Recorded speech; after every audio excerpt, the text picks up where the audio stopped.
hope for the masses. Headline edition, July 8, 1947. The Army Air Forces has announced that a flying disc has been found and is now in the possession of the Army. If the game is rigged, change the game. Game changer.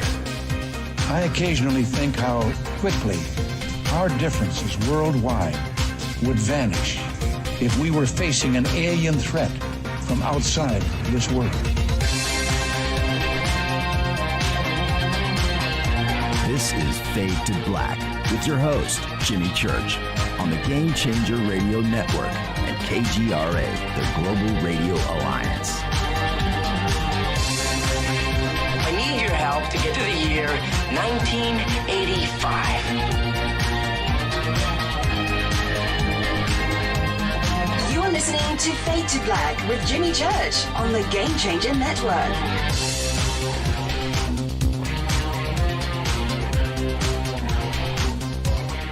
Good evening. Fade to Black.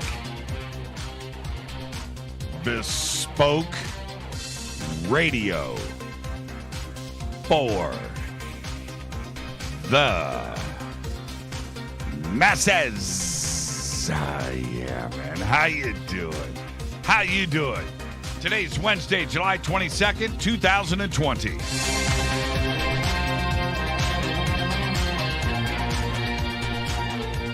204 days into the new year, only 162 days left. We are live from a bunker somewhere in the middle of beautiful downtown Burbank, California. And I would like to welcome everybody listening all around the world, all across the United States. Hither and thither, to and fro, back and forth, up and down, east and west, north and south, far and near. This is Fade to Black for KJCR, the Game Changer Network, and KGRA, the Planets. I'm your host, Jimmy Church. What is cracking, everybody? How you doing? How you doing? All right. Yeah, man. Here we go. Tonight, Billy Carson. Billy Carson is here to give us the 4, maybe 5 things that we can do to help us get through 2020. It's been a crazy year. We're only halfway through it, man. I know what you're thinking. So that's tonight's show. Can't wait. Billy will be with us at the bottom of the hour. Tomorrow night, Fader night. Open lines all night long. Can't wait for that. Follow me right now on Twitter at JChurchRadio. Start your connection to the show right there. Start it on Twitter at JChurchRadio. All of our other stuff, Facebook, the radio page, fan page, all those links, YouTube, everything is over at jimmychurchradio.com. And as I announced on Monday's show, we've spent a lot of time. I know that we took 2 weeks off. But all of it was spent working. Well, some of it wasn't. I was clearing my head, but that's technically work, right? Of course it is. But the website looks amazing. Drew has done so much for us there. And listen, taking direction from myself and Rita and the way that we want and need things. We just want the best. Right? Drew got it done. So go and enjoy the new website. It is totally amazing. Tomorrow night, we're going to launch our other website for the Game Changer Network, and that's going to launch tomorrow. And our new series, which is called The H Factor, that I will be hosting, and we're rolling that out now. I just tweeted out, social media, Facebook, the link to our YouTube channel. I want everybody to get over there and get subscribed and get subbed and get ready to go, because you're not going to want to miss our premiere of everything. Okay, so get over. If you haven't subscribed already, get subscribed, and let's hit the ground running with that. It's going to be really cool. Big things are happening. Big things. Okay, so follow me on Twitter at JChurchRadio. We'll make all of the announcements for the H Factor on Twitter and social media, and of course, this program. If you want to join in on the conversation, use hashtag F2B on Twitter. Hashtag F2BQ is Fade to Black Questions. And I don't get a chance to mention this as much as I should, but the sandbox and what has developed over the years is because of you and the Fadernauts. You guys did everything. We did the show. Everything else that is going on out there has been created by you. That's the Fadernaut fan page over on Facebook, the Sandbox, Fader Night, your name, the Fadernauts. This is all you. And I don't take enough time to give you the credit and the thanks and the accolades that you deserve. So thank you. Fadernauts, you guys are the best. There's a reason why this show has been able to do and have the success and enjoy the things that we do around here. It's because of you guys. And that's it. I don't say it enough. So thank you. Okay? All right. Any questions or comments, please use hashtag F2BQ. You can also email Jimmy at jimmychurchradio.com. All right. We have 2 chat rooms open, one over at Spreaker. Hello to everybody over there. I see Laura, Catalina's there, Libertas, and an M. Who is M? That's pretty cool. Just use a letter. J. M. And, of course, the chat room over at KGRA, The Planet. Let's get to the breaking news. Elon Musk. That's right. Elon Musk in the news today. Not for what you think.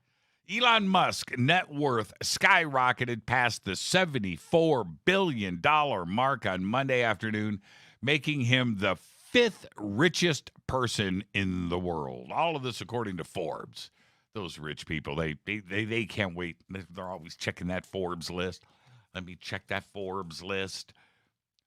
In mid-March, Musk was worth almost $25 billion and was ranked the 31st richest person in the world. Since then, his net worth has nearly tripled, and he has vaulted up the list, passing Warren Buffett, Phil Knight, Michael Bloomberg on the way. Made it up to the number 5. The majority of Musk's wealth is tied to shares in his companies, Tesla and SpaceX. Tesla's value has increased by $200 billion since March, frequently hitting record highs after delivering stronger than expected vehicle delivery numbers. Tesla delivered 90,650 vehicles in quarter number 2, topping Wall Street predictions by 20,000 vehicles. There you go. Well deserved. Man, that's a lot of money. I just wonder what $1 billion would be like. Just one. Or 1 million, actually. There you go. All right. Twitter in the news. Let me hit this River Moon coffee before I drop this one. Twitter is removing thousands of accounts linked to QAnon. More than 7,000 accounts have been removed in the last several weeks, and Twitter expects that additional actions it is taking could affect about 150,000 accounts worldwide. Twitter said it will no longer show content associated with QAnon in its trends section and will no longer recommend, prevent it from being highlighted in searches, and block all URLs associated with QAnon from being shared anywhere on Twitter. Holy smokes. Now, been talking about this, but here it is. You want to know about coronavirus? You want to know? Listen to this. Pfizer and BioNTech reached agreement with the United States government today to produce 600 million doses of COVID-19 vaccine in 2021. The agreement provides that a third of the production will go to the United States if the vaccine is approved by the Food and Drug Administration. The $1.95 billion deal covers the first 100 million doses and provides for the United States to be able to acquire 500 million more. BioNTech co-founder and CEO Ugur Sahin said the company also is in talks with other governments around the world and expects to announce further agreements soon. Wow. There's your answer right there. There it is. There it is. That's not a conspiracy, folks. That's a press release. Let's get this show cracking. Happy birthday to today, David Spade, 56 years old. Danny Glover, today, 74. William Dafoe is 65. John Leguizamo, today, 56. Parliament Funkadelic's George Clinton, are you ready? 79 years old. Bobby Sherman. I did it. Bobby Sherman today is 77. The Eagles' Don Henley today is 73. Al Di Meola, saw him play a couple of months ago with Steve Vai. Al Di Meola today is 66. And Fade to Black's very own Reese Ifans today is 53. And I couldn't leave out the one and only Rufus Wainwright today is 47. That's right. He ain't heavy. He's my brother in the movie Zoolander. Rufus Wainwright. On this day in history, OTD 1991. Seems like every year I make this announcement. I'm waiting for leap year when it doesn't land on a Fade to Black night. But I got to do it. 1991. Cannibal and serial killer Jeffrey Dahmer is caught.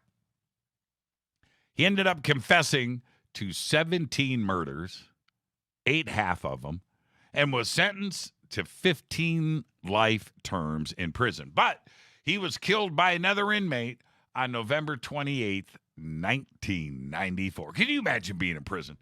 Jeffrey Dahmer walking around, and you're just sitting there playing cards or dominoes, whatever you're doing in the rec room, looking at these, just like, man.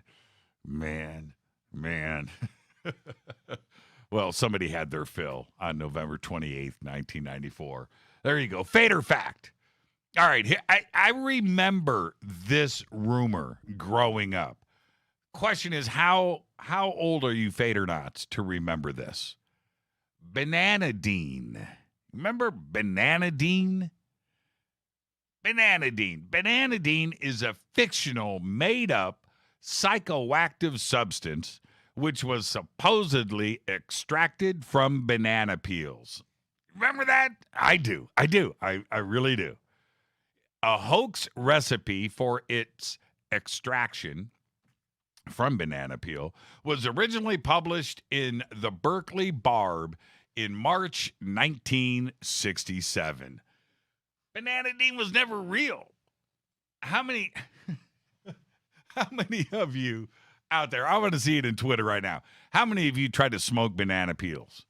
How many of you talked about Bananadine? How many? I want to know. It's okay to admit it. I do. I admit it. I think I smoked banana once. Tonight, very special guest Billy Carson is here. We're going to talk about the 4 things that we all can do to help us get through the insanity of 2020. I tried smoking it. Yeah, I know you did. It comes in from Corey. I remember sitting around with friends and somebody whipped that story out. 1977, probably. Banana peels, man. Banana peels. Like, what? It kind of made sense, though. Yeah. All right. Okay. Let me hit this River Moon coffee. I've been drinking. Oh, it's just so good today. Got a shot of espresso in this one. Thank you, Rita. Delicious. rivermooncoffee.com. All right. Why? Man, I don't want to sound like some old dude, but I'm about to. Why is everything disposable today? Now, I'm not talking about small or cheap things that you just, wad up into a ball, throw in the trash. I'm not talking about that. I'm talking about everything. Cell phones, flat screen TVs, computers, cars, clothes. I could continue on with the list, but you get the point. Everything's disposable. Nothing is built to last more than a couple of years. Nothing. And I realize I'm sounding like some grumpy old man, but it's true. Huge money spent on these items, and then you just discard them and buy more. We all do it. I'm thoroughly convinced that my iPhone 11 Max right here, 3 cameras, I'm thoroughly convinced that this will be the last cell phone I will ever need. I'm never going to need anything faster, bigger, better. It literally does everything that I want. The question is, will it last? Probably not. I hope my Jeep will hang in there. There's no reason for me to buy another car, ever. My Jeep is perfect. Right? Perfect. So the reason for me ranting about all of this today is because during our recent upgrades to the bunker and building a new video studio for our new series, The H Factor, we purchased another laptop. That one right there. Super duper over the top gaming laptop. Fancy NVIDIA video card, huge SSD drive, all the bells and whistles. Yeah, it was expensive. Had to do it, pulled the trigger. We really needed it. You can see the video stream is great. The audio, okay, all right. So listen, after we did the install of said computer, I'm not going to say what kind it is or what brand, top of the line. Got the cameras going, new video feeds, multiple cameras. We're going to get to that in the next couple of weeks. We're testing. Audio was running. Everything's good. But then when we fired up the show on Monday, to find out that our audio on the computer, the new fancy one, which is feeding 5 separate networks, was wonky. Wonky audio. It turned out that the audio in was only a microphone input and not line level. 2 separate inputs on the computer, right? But neither one could be configured to line in. This is a problem. No fix from the manufacturer, no download, nothing from Microsoft. We were stuck. Now, don't get me started on that basic line in. Basic. On a top-of-the-line gaming laptop not being there, I mean, I almost blew a gasket. And without going into technical details, but a mono mic input, its circuit is designed for a microphone. A line in is there to handle a stereo signal. What's the difference? Well, you heard it over the last 2 nights. That's the difference. So, me being someone that never likes to go through and throw anything away when I'm done with it, right? I don't do it. Not quite at hoarder level, but when it comes to audio gear, I can't part with it. I can't do it. So I dug through my stuff and pulled out a Mackie Onyx Blackjack audio interface, which, I think I've tucked it away. I should have had it here. Show it. Put that thing right on camera. And hold on. Where is that Mackie? I boxed it up. Okay. Well, anyway. Pulled out a Mackie Onyx Blackjack audio interface. And Mackie builds great stuff. Problem solved, right? Got it plugged in today. New cables. Watched it install the drivers on the new laptop. Got the message, your device is ready to use. Turned out that the Windows 10 drivers didn't work. It showed in the device manager, right there, listed Mackie Onyx, but no audio. Went to the Mackie website. They haven't updated the drivers since Windows 7. This is built like a tank. It's a full metal jacket. It's awesome. It's made to last. Mackie don't care. $200 lit on fire in the street because it's now worthless.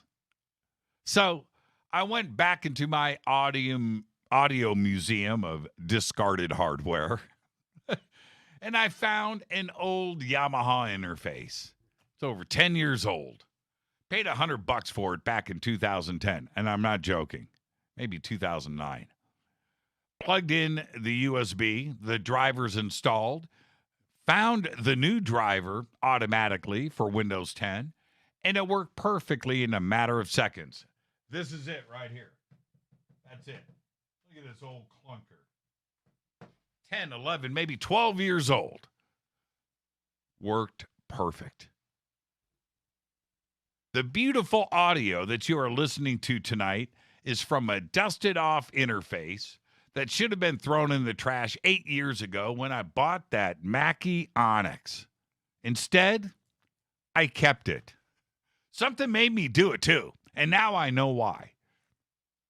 That was the universe, man, sending me a signal. Look at that. Look at this thing. It's still dirty, too. I didn't even clean it up. I remember a few years ago, Rita and I had a really nice 60-inch TV in our bedroom. And one day it just stopped working. And it was a Samsung. We had it for just over 2 years, and it just died. Started flickering at the bottom. Just died. Getting it fixed would cost more than buying a new one. So we called for a recycled trash pickup and put it in front of our house. What a waste. Just a waste. 60-inch television. It was built in Korea, brought over here on a ship, trucked to a warehouse, then trucked to a store, then it's driven to a home. Just to be thrown in a garbage dump. Absolutely nuts. Just blows my mind. And it's the same thing with my Mackie Onyx Blackjack. It's killing me. I couldn't throw it away. I couldn't part with it. Obviously, it was thrown back into my audio pile of unused and old junk. Waiting for the day that Mackie will make Windows 10 drivers, but that day will never happen. Earlier today, I was out getting some stuff done. I pulled in to a store right next to a 1995 Ford Explorer. I get out of the Jeep, and I looked at it. And I looked at the rims, and that's a 1995, man. I bought one in 1995. I had it for 2 years and discarded it. Traded it in, gone.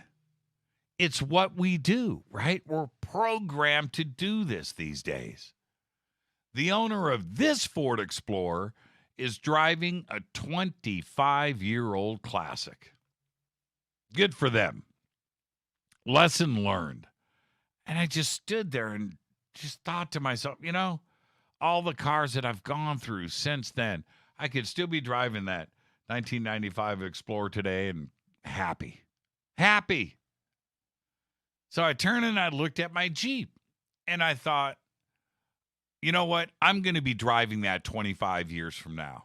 And I hope that somebody thinks the same thing that I am at this very moment. That somebody 25 years from now will look at it and go, man, that guy's driving a classic. Good for him. Good for him. And I can't wait until then. I can't wait. Because when that moment happens 25 years from now, I'm going to whip out my iPhone 11 Max Classic. I hope it works. This is Fade to Black. I am your host, Jimmy Church. Tonight, Billy Carson, right here. We're going to discuss the 4 things that you can do to get through 2020. Tomorrow night on this very program, it is Fader Night with open lines all night long. Hear that beautiful audio? 12-year-old Yamaha. Ha ha! I'm your host, Jimmy Church. Follow me on Twitter. Follow me on Twitter at JChurchRadio. You can follow Billy Carson at Forbidden Knowledge. That's Forbidden Knowledge. Tomorrow night's Fader Night on the Game Changer Network and KGRA The Planet. I'll be right back.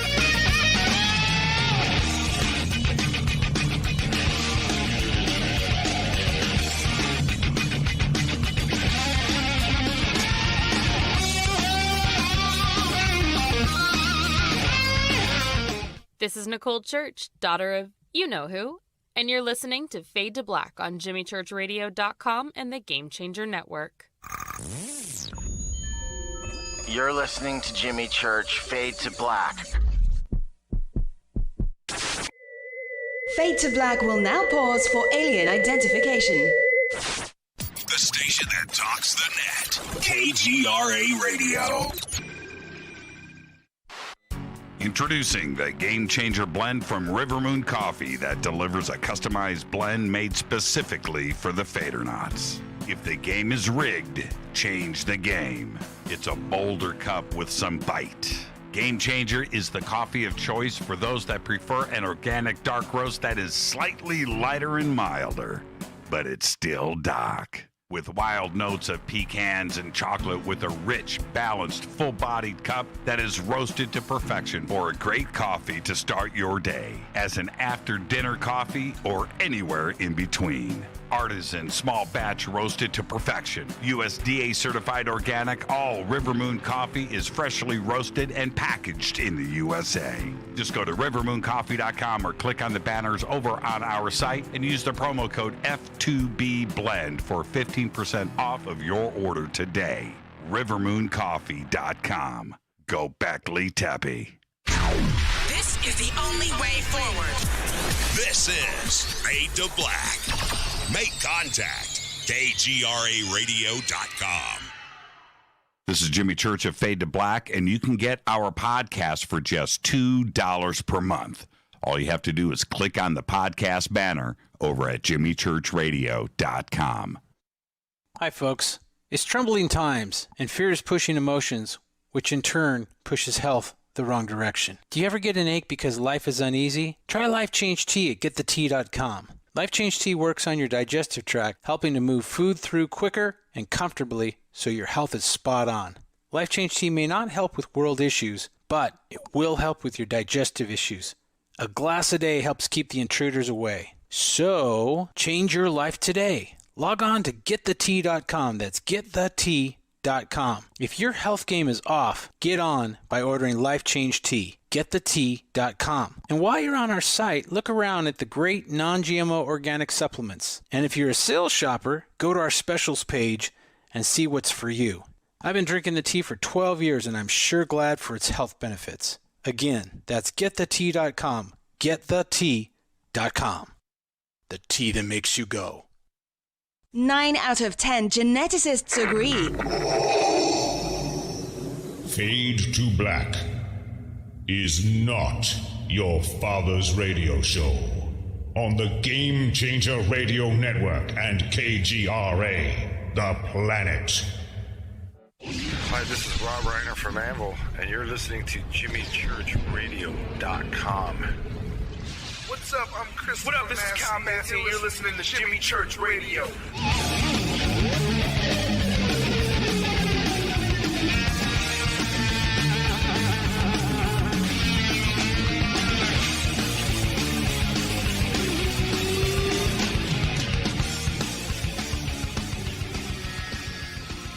Welcome back, Fade to Black. I'm your host, Jimmy Church. Tonight, Billy Carson is with us.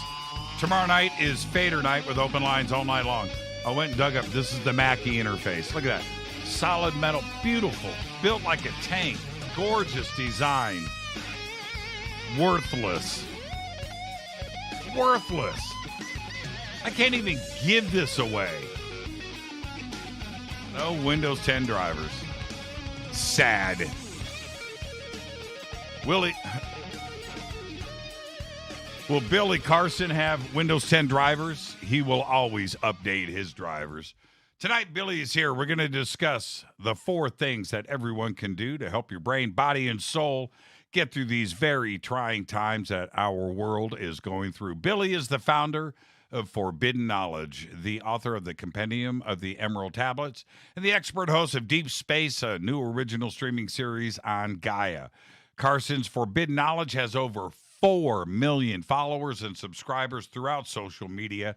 He has combined forces with top anomaly hunters in the world to form the United Family of Anomaly Hunters, UFAH, and he is the CEO of First Class Space Agency based out of Fort Lauderdale, Florida.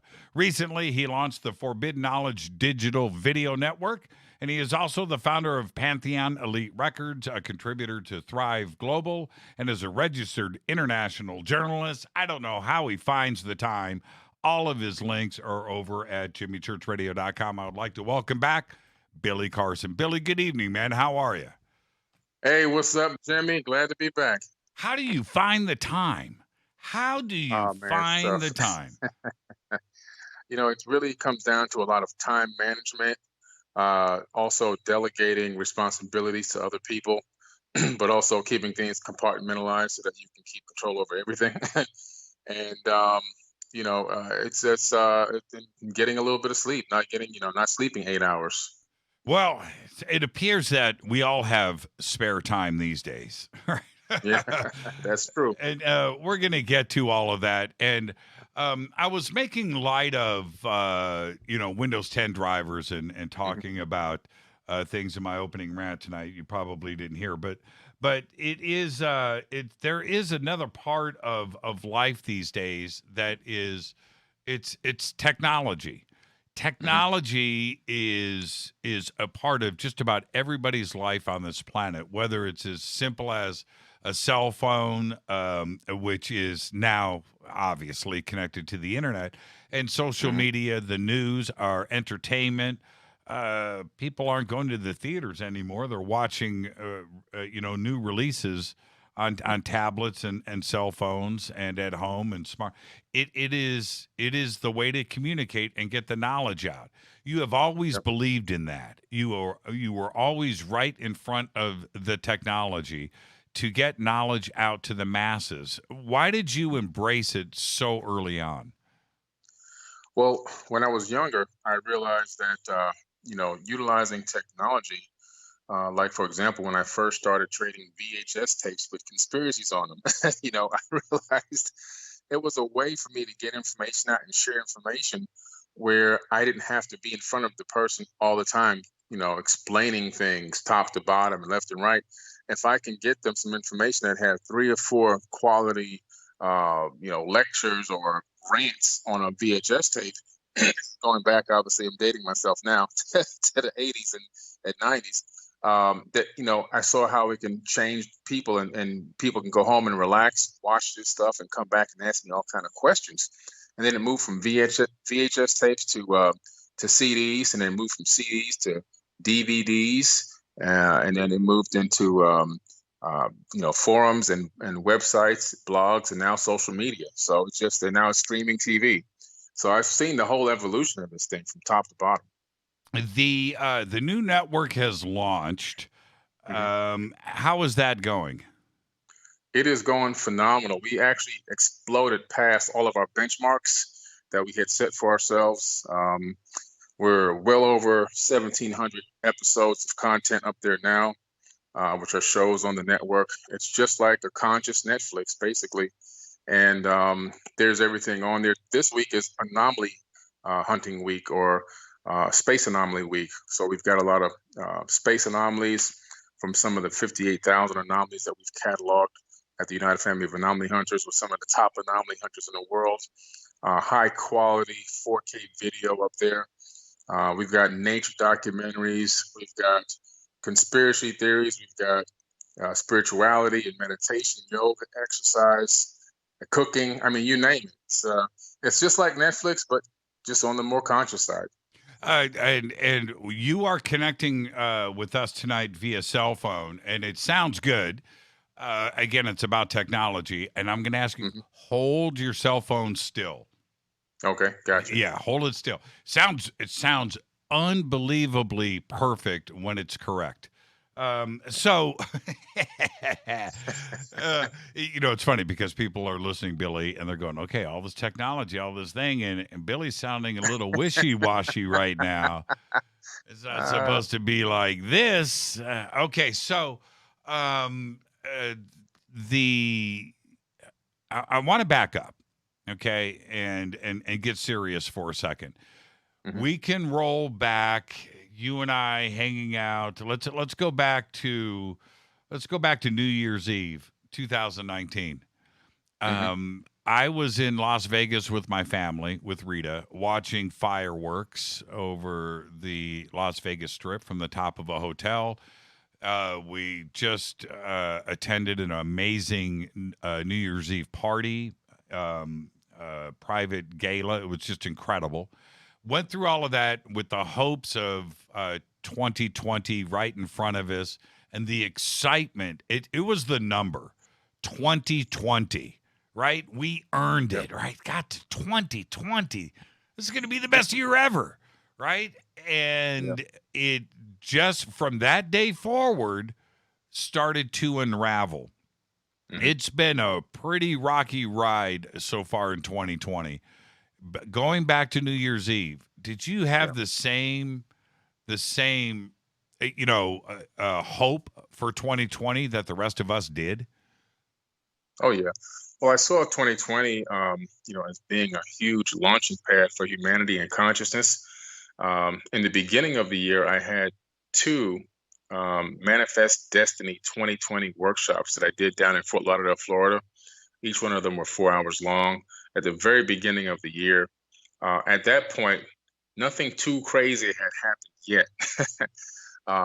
And the workshops were really about teaching the individual person how to tap into their own self-power, the power of the inner person, the inner man, the inner woman, and utilize that power to maneuver through this matrix in a way that could allow them to achieve their goals and dreams, in this year. And also how to reach higher levels of consciousness through meditation and spirituality, and understanding the power of photons and how electrons that orbit atoms are all conscious. So it's really deep stuff and a lot of esoteric stuff going on there. The year kind of took a turn, right around, I guess, Kobe Bryant's death is when it seemed to start all to, unraveling, globally. Or maybe it was already unraveling and we just became more aware of it. I'm not sure which one it is, but I'll tell you, it started to unravel. And I think that, at least from the people that I saw in my classes that came to my workshops, we've all been kept in, close contact through group chats and so forth. And they all seem to be doing okay, throughout this pandemic. Not that everybody's doing great in every aspect of life, but they were able to mentally hold themselves together and fight through this thing so far. So I think that kind of helped prepare a lot of people for, what was to come. The month rolls by, January rolls by, February comes around. You're out here in Los Angeles with us, and we do the Conscious Life Expo. And that was the very beginning of this self-awareness about coronavirus. And we were at, the reason why I bring this up is because that conference was at LAX. And we had all of the flights that were coming in from China and Asia. And the flight crews are staying with us at the Hilton Hotel. The flight crews are wearing face masks. And I was going up and talking to them. We had no idea what was about to happen to the United States and the rest of the world. We got it, but it was a vibe, right? There was a strange thing that was going on, and I think we were starting to get a little bit nervous. I was trying to ignore it, but there were people that were getting sick there at the conference, and the rumors started to flurry. Did you feel that too, that weird change in the tide? Oh yeah, it was definitely there. A couple things happened that was really strange there. I had attracted a serial stalker, an older person that had come to one of my workshops and then became a stalker. And when I got to LAX, that person tried to check into my hotel room, and they had to get security and move me to a new room and all this stuff. And I go, well, this is going to be a weird one, you know? And then you see all the flights coming in with all of the Asian flights with everybody wearing these masks. They weren't just wearing the masks like, you know, normally at the airport. When they got to the hotel, they were still wearing masks. And I was like, what's going on here? This is kind of strange. They're walking through the hotel with masks on and everything else. And people were starting to get sick at that event. And I was like, this is really, really strange. And you can feel this, you could sense something was really turning at that point. I was like, I wonder if this thing is really going to move around the world. You know, China's coming over here, a lot of Asian flights coming over here. And eventually somebody's going to get through the recirculating air conditioning or something. Right. And, you know, I think pretty much, man, it started moving around. I think LA was a huge center for the distribution of this virus around the United States. Yeah, it was a strange thing to go through, and to have you on with us tonight, knowing what we had gone through at the very beginning together, and where we are today. I had no idea. Nobody did. That we would have to endure and go through as a planet, as a civilization, as a race. All of us, for the last 6 months with no end in sight. This has to take its toll on the emotional stability and the outlook, hopefulness of the future on everybody, right? There's no way to escape it, is there? Oh, listen, before this pandemic, I was getting about maybe 4 to 5 suicide notes a day between my different accounts. Why? I have no idea. I started very early on back in 2013. I started getting people saying, you know, telling me that they wanted to kill themselves. And the best that I can do is just talk to them, show them some love, and I would give them the suicide hotline phone number. During the pandemic, as it started to really ramp up and shut down America, those messages, those DMs went from 4 or 5 a day to 15 to 20 a day. I had somebody reach out to me on WhatsApp and told me he had the knife to his wrist right now. And I'm like, oh man, you know, and all I can do is just try to talk him down and please contact, you know, the suicide hotline. I've given it out so much, it's saved in my clipboard on my phone, so I can just tap down, go to my clipboard and tap it, and then just give it to them. But it's really taken a toll on people. There's a lot of people really, really suffering and don't know what to do and where to go for help or answers. It's the reason why I bring this up is that this is not, Billy, I don't want to sound like I'm stating the obvious, but this is the reality of the situation, and it is this. This isn't something going on in another city or another country. Mm-hmm. This is every city, every country, every house, every family, every person, period. This is affecting everybody, and it's not fake. It's reality.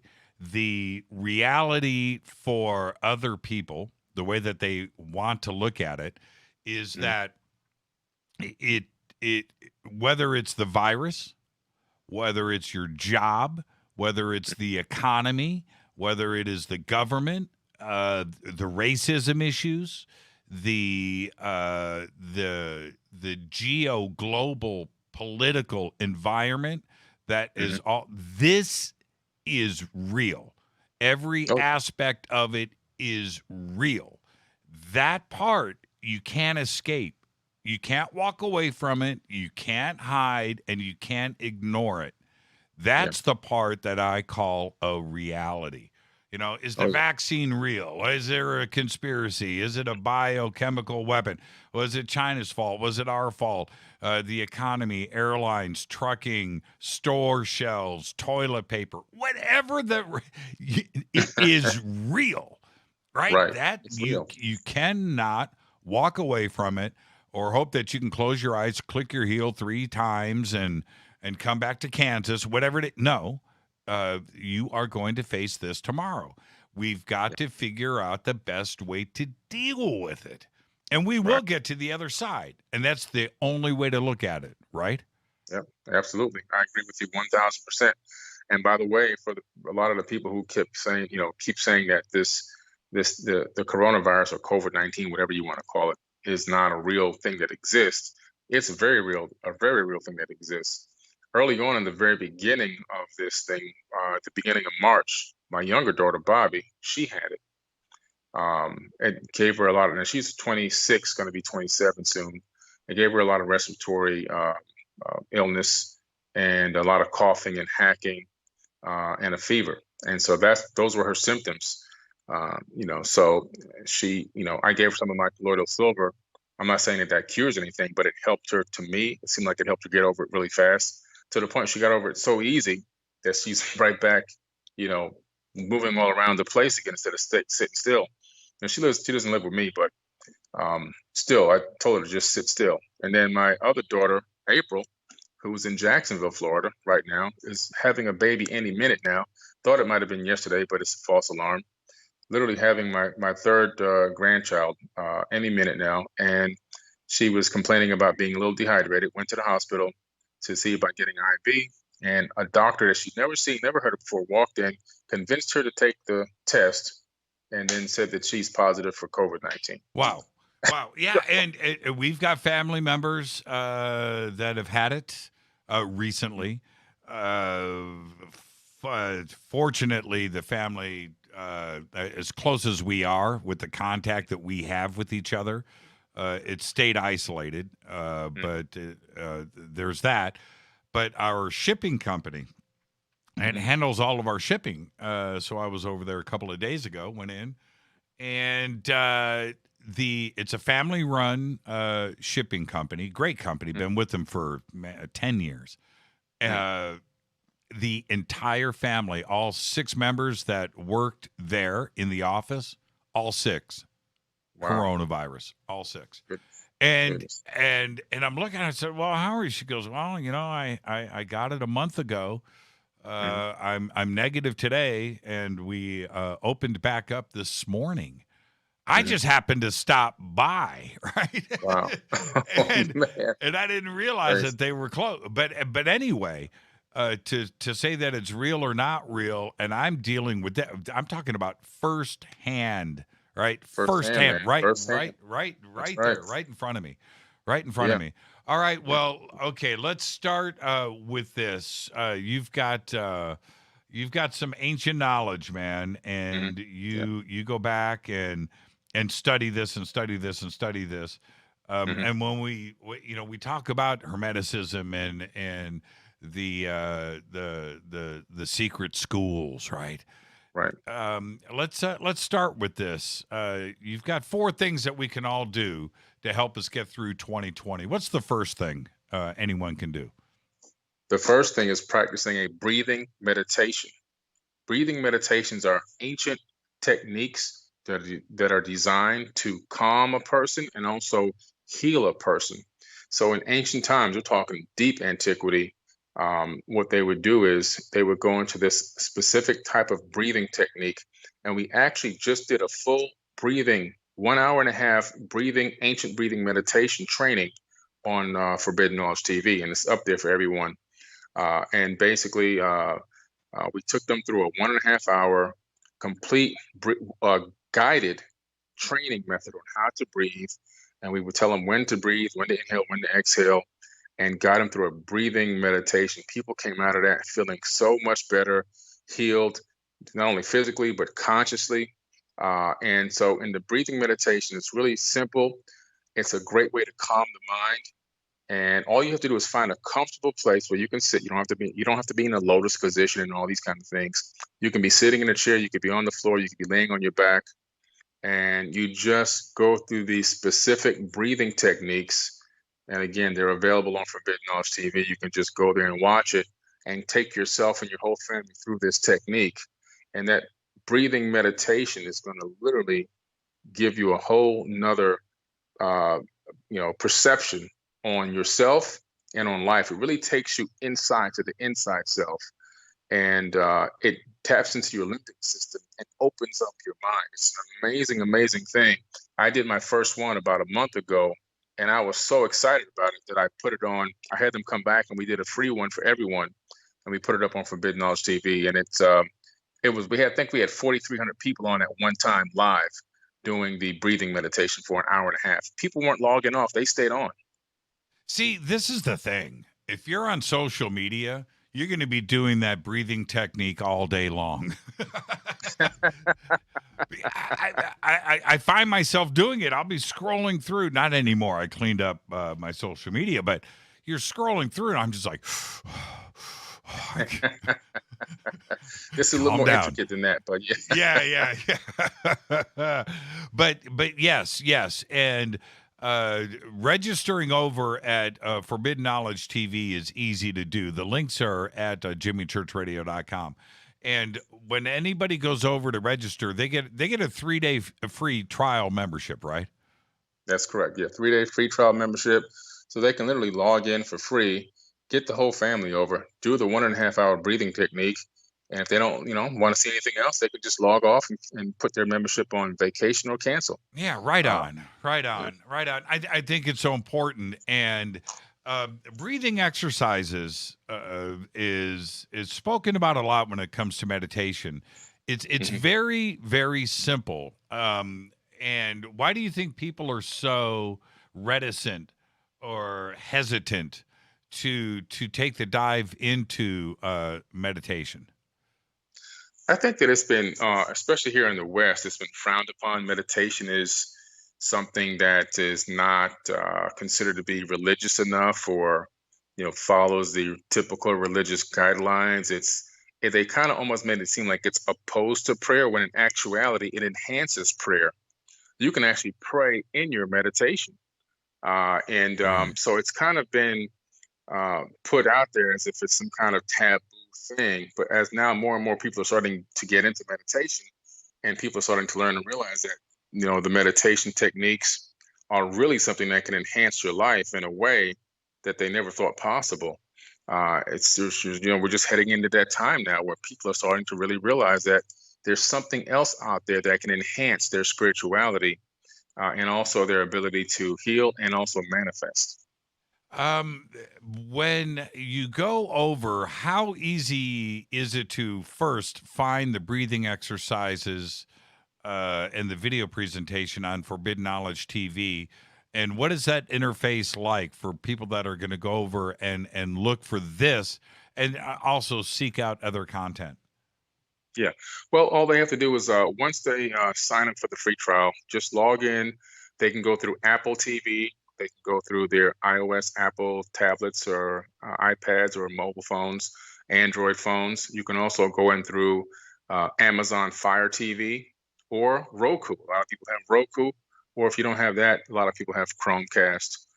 Or if you have a smart TV that can take casting, you can cast it right from your mobile device right to your TV if you really want to see it on your TV itself, or watch it on your laptop or your device. Once you log in, just go to the search on the left-hand side, the navigation, and in the search box, just type breathing, and it'll pop right up. Yeah, right on. Right on. Yeah, that's it. Now, we're going to take a quick break right here, and when we come back, we'll get into step number 2 from Billy Carson. And also, before we jump into the break, are you working on any new books? I'm working on new books. I have 11 books in editing right now. How do you find the time? 11. How do you find the time? That's incredible. I find it, man. It's absolutely incredible. This is Fade to Black. I am your host, Jimmy Church. Our guest tonight, Billy Carson, on the Game Changer Network and KGRA, The Planet. ForbiddenKnowledge.com and ForbiddenKnowledge.tv. The links are over at JimmyChurchRadio.com. Go and check it out. We'll be right back after this short break. The 4 things that everybody can do to help us get through 2020. We'll be right back. More with Billy after this short break. Stay with us.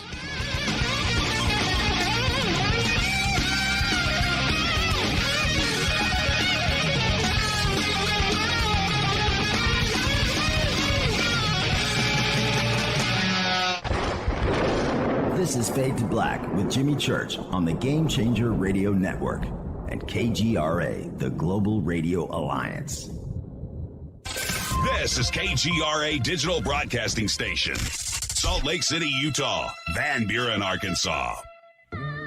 Hello, my name is Billy Carson, and I am a best-selling author and the founder of ForbiddenKnowledge.tv. Together with my team, we have built an all-new conscious streaming TV platform designed with every family member in mind. If you have ever wanted to travel the world and attend lectures and workshops from your favorite speakers but weren't able to, look no further. ForbiddenKnowledge.tv. There are dozens of workshops and lectures from speakers you know and love. We have also included amazing categories to assure that your consciousness is entertained and elevating on a daily basis. Amazing interviews, ancient history, ascension knowledge, wisdom teachings, documentaries, conspiracies, mysteries, health and fitness, conscious cooking, meditations, finance, yoga, and so much more. To start your free trial on any mobile device or computer, surf to ForbiddenKnowledge.tv. That's Forbidden Knowledge with the number 4, ForbiddenKnowledge.tv. Again, visit ForbiddenKnowledge.tv today. Introducing the new Surfer Music app. Listen, Fadernauts, you know I love my music. This is my go-to for all things notes. The Surfer app is a brand new concept in music listening. Surfer is free, providing unlimited access to thousands of live streaming radio stations. Surfer is an exciting, interactive listening experience. Discovery and surprise are built right in. Surfer is your destination to discover and rediscover great live streaming music. It features high-quality audio streams, free access to music from thousands of live streaming radio stations, unlimited listening, unlimited skipping. You get a music visualizer, and you can also select your favorite channels. Get it at the Apple App Store or Google Play. Just search Surfer Music or click on the Surfer banner at JimmyChurchRadio.com. Go Beckley Teppy. When you take the beans from Central America with dashes of Indonesian and African mixed in and then roasted to the dark side of Fade to Black, you create the ultimate brew of fringe. Introducing the Fade to Black blend from River Moon Coffee. Yes, River Moon's darkest customized roast was created for the love of Fade to Black. The alchemy of masterful roasting and smoking the beans is in every sip of this full-bodied, dark Java. I need my coffee dark, deep, with distinct bittersweet chocolate highlights, just like the bunker. Leaning further into the darkness of the roast is Fade to Black blend from River Moon Coffee. Just click on the banner at JimmyChurchRadio.com and use the promo code F2BBLEND for 15% off of your order today. Go Beckley Teppy. Hello, I'm Katie, and you're listening to my main man, Jimmy Church, on JimmyChurchRadio.com. Hi, this is Ray Hobbs here, repping the planet, and you're listening to my good friend, Jimmy Church, Fade to Black, on the Game Changer Network and the KGRA Digital Broadcast Station. This is Toby Kebbell. You're listening to JimmyChurchRadio.com. Don't hurt me, Jimmy. I'm only little. Hey, I'm Adrian Grenier. And this is Ari Gold. We're the Honey Brothers. Yes. You want We are of the Honey Brothers. Hey, I'm Adrian Grenier. And I'm Ari Gold. We're the Honey Brothers. And you're listening to Jimmy Church. The Revolution. This is Jimmy Church of Fade to Black, and you can become an official Fadernaut by just going to our membership section at jimmychurchradio.com. Hello, this is Serena Wright Taylor from Conscious Life Expo, and you're listening to Fade to Black with Jimmy Church, who holds the Lucky Pony record for the best astrological chart since 1963. True story. This is Micah Hanks of the Gralien Report, and you're listening to Jimmy Church on Fade to Black, across the globe on the Game Changer Radio Network and the one and only KGRA Radio, The Planet.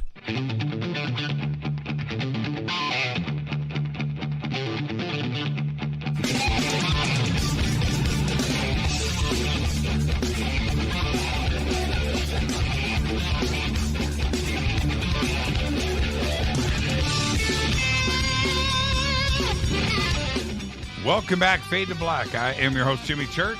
Tonight, Billy Carson is here to talk about the 4 things that you can do to help us all get through 2020. Tomorrow night is Fader night with open lines all night long.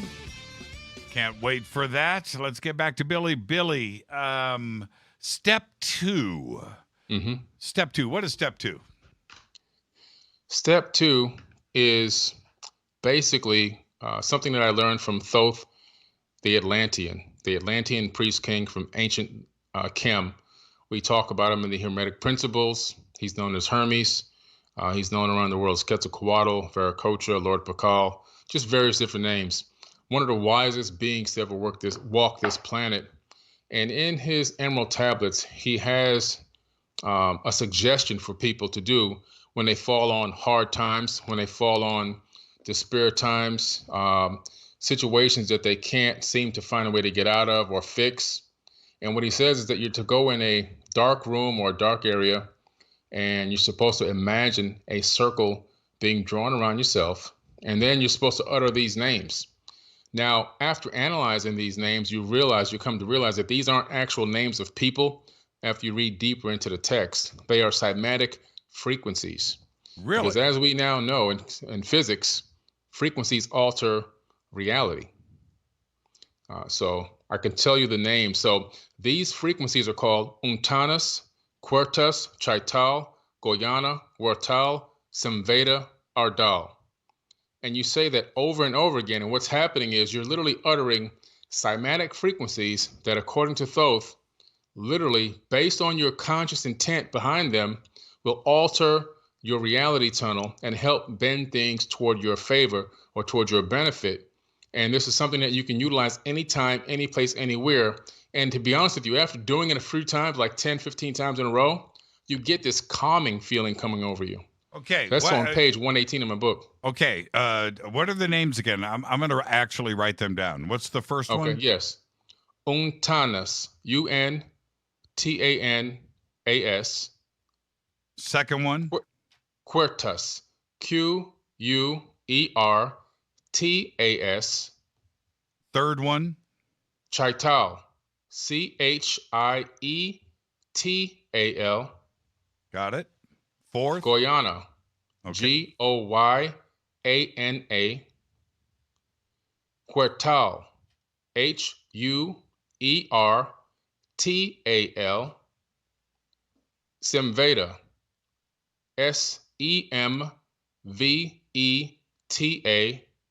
And the last one is Ardal, Ardal.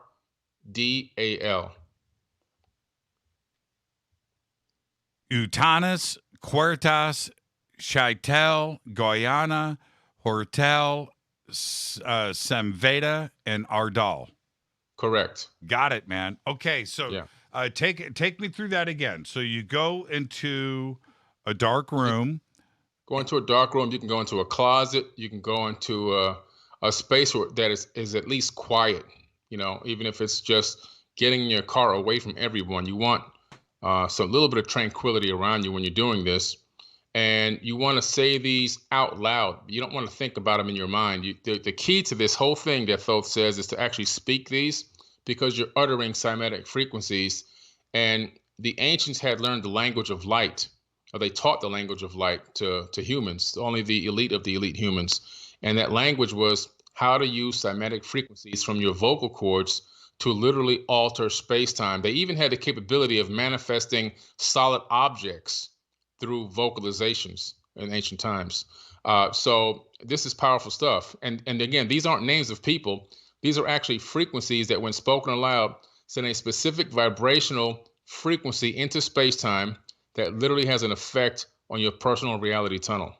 And how ultimately, how does it work? And do you feel something too as well? Because it is cymatic and it is vibration. Mm-hmm, yes. Well, the thing about it is when you start to do it, if you really believe that, first of all, the key thing behind a lot of this stuff is belief, conscious intent as well, focusing on this problem you're trying to solve or fix or change or alter. And we all do this every single day of our lives without using these frequencies. When people pray, they don't realize what they're trying to do is they're really trying to cast a spell. Praying is the same thing as trying to alter your future reality by saying something, uttering it out loud, and praying and hoping that things will change. This is another type of a quote-unquote prayer that specifically taps into the cymatic frequencies that the space-time will listen to, or the universal consciousness actually obeys. And you will begin to feel a calming effect. You will begin to feel, if you really truly believe that the situation that you're trying to overcome, it will be done. The key behind this is understanding that the outcome will manifest. The desired outcome will manifest. And to not have a doubt, not have a fear, not have a worry, that all the things that need to come into play for the situation to be overcome will manifest, and that you will have the discernment to recognize the opportunities as they are presented to you, and to take advantage of them in order to make that positive end result that you're looking for. And the circle that you use the word imagine, but you are going to create it and have the vision of it in your mind, right? Correct. Because in the mind, every thought that you think in your mind literally creates an electromagnetic wave that leaves the skull, a wave of light, because all electromagnetic waves are light waves. And these waves actually leave out of your skull, just like a radio wave from a TV, and a transmitter. And so when you imagine something, it truly does exist outside of your mind, because your mind projects our reality. And, okay, so are you sitting? Is this a lotus position? Are you standing? I've done it sitting, I've done it standing, and I just envision a circle around wherever I'm located, just a tight circle around my body, on the floor. I just envision that it's there. I envision that it exists. And then I utter these words, and I've used this now probably thousands of times. I've done it thousands of times. And as far as I'm concerned, for me, it seems to be working just great. Okay, and how long do you do this, Billy? I usually utter them only 15 to 20 times. I think that seems to get the job done. It seems to have the effect that I'm desiring. The first 3 or 4 times that you go through it, it's like, you're just priming yourself up. By the time you get into the 4th, 5th time, you're really now into this type of I call it almost like a meditation in a weird way. And you're really getting into it, and you're really focusing on the positive outcome of whatever it is. And by the time you get to the 10th to 15th one, you're in a rhythm. It's almost like a song in a weird way. Yeah, it does have that rhythmic feel to it. Yeah. This is part of the mystery schools, isn't it? It comes straight from the Emerald Tablets, comes straight from Thoth. Mm-hmm. And absolutely part of the mystery schools. Yep. Thousands of years old. Thousands of years. I've got, I think 16 episodes of the mystery school up on Forbidden Knowledge TV. Each episode is 30 minutes long, and there's another 16 terabytes being edited right now. In total, there are going to be 3 seasons in a total of 80 episodes altogether. And this is pretty cool. And it seems it's not complicated. No, not complicated at all. It's really very simple, to be honest with you. It's really just a simple technique to use. And a lot of these things really aren't that difficult. It's just understanding why they work. So I go deep into explaining why these things have an effect, and that they're not just some weird, crazy mysticism or magic, that there is true quantum physics behind this, and why and how the brain interfaces and interacts with our reality, and how these things are really made to manifest and change the world we see. Every single thought we put out literally creates a ripple in space-time that alters future realities in the third dimension. You know what's fascinating with me, before we get to technique number 3 that we're going to do next, is that the ancients knew so much. Mm-hmm. It's fascinating, isn't it? I mean, it's so much was established so long ago, and the conversations, the written knowledge about this has existed for millennia. It's been out there, but it was learned, taught, and then forgotten. For some reason, the world, the planet, civilizations decided to walk away and forget about the knowledge that was created so long before. And the changes happened probably 2,000 to 3,000 years ago. Right? Yes. That's about right. Yep. Where a lot of stuff was stolen. A lot of stuff was, we had the burning of the Library of Alexandria. Right. We had other areas that were destroyed and torn down in Mesopotamia, like the Library of Ashurbanipal and all these different places. And really, those were distractions. I think the knowledge was stolen, and the fires and the other destruction that we saw in these places of knowledge were just distractions of destruction, but the real knowledge was stolen. It's fascinating when we go back historically and just look at the facts, right? Just look at the facts, where the Greeks and the Romans and others invaded and took over Egypt. But around 33 BC, around 0, let's just go with the year 0. After the death of Cleopatra, that was the end of it. And can you imagine that? And I'm talking, when I say the end, Alexandria is already gone. Right. But when I say the end of it, the Egyptians themselves now had a lost language and a lost writing system. They're walking around Egypt and they can't even read hieroglyphics themselves. Correct. 10 years so after, correct. yes, 10 years after that, 20 years after that, it was a serious amnesia had set in. So everything from Thoth, all of the ancient gods, all of the ancient history that goes back 3, 4, 5, 10,000 years in Egypt had disappeared virtually overnight. Incredible, isn't it? It is, man. When I went to Egypt the last time, there were special classes that were just starting in 2014 or 15 to teach actual Egyptians how to read hieroglyphs. I mean, they just started to learn how to read hieroglyphs, in the 2000s. It's amazing what's happened there.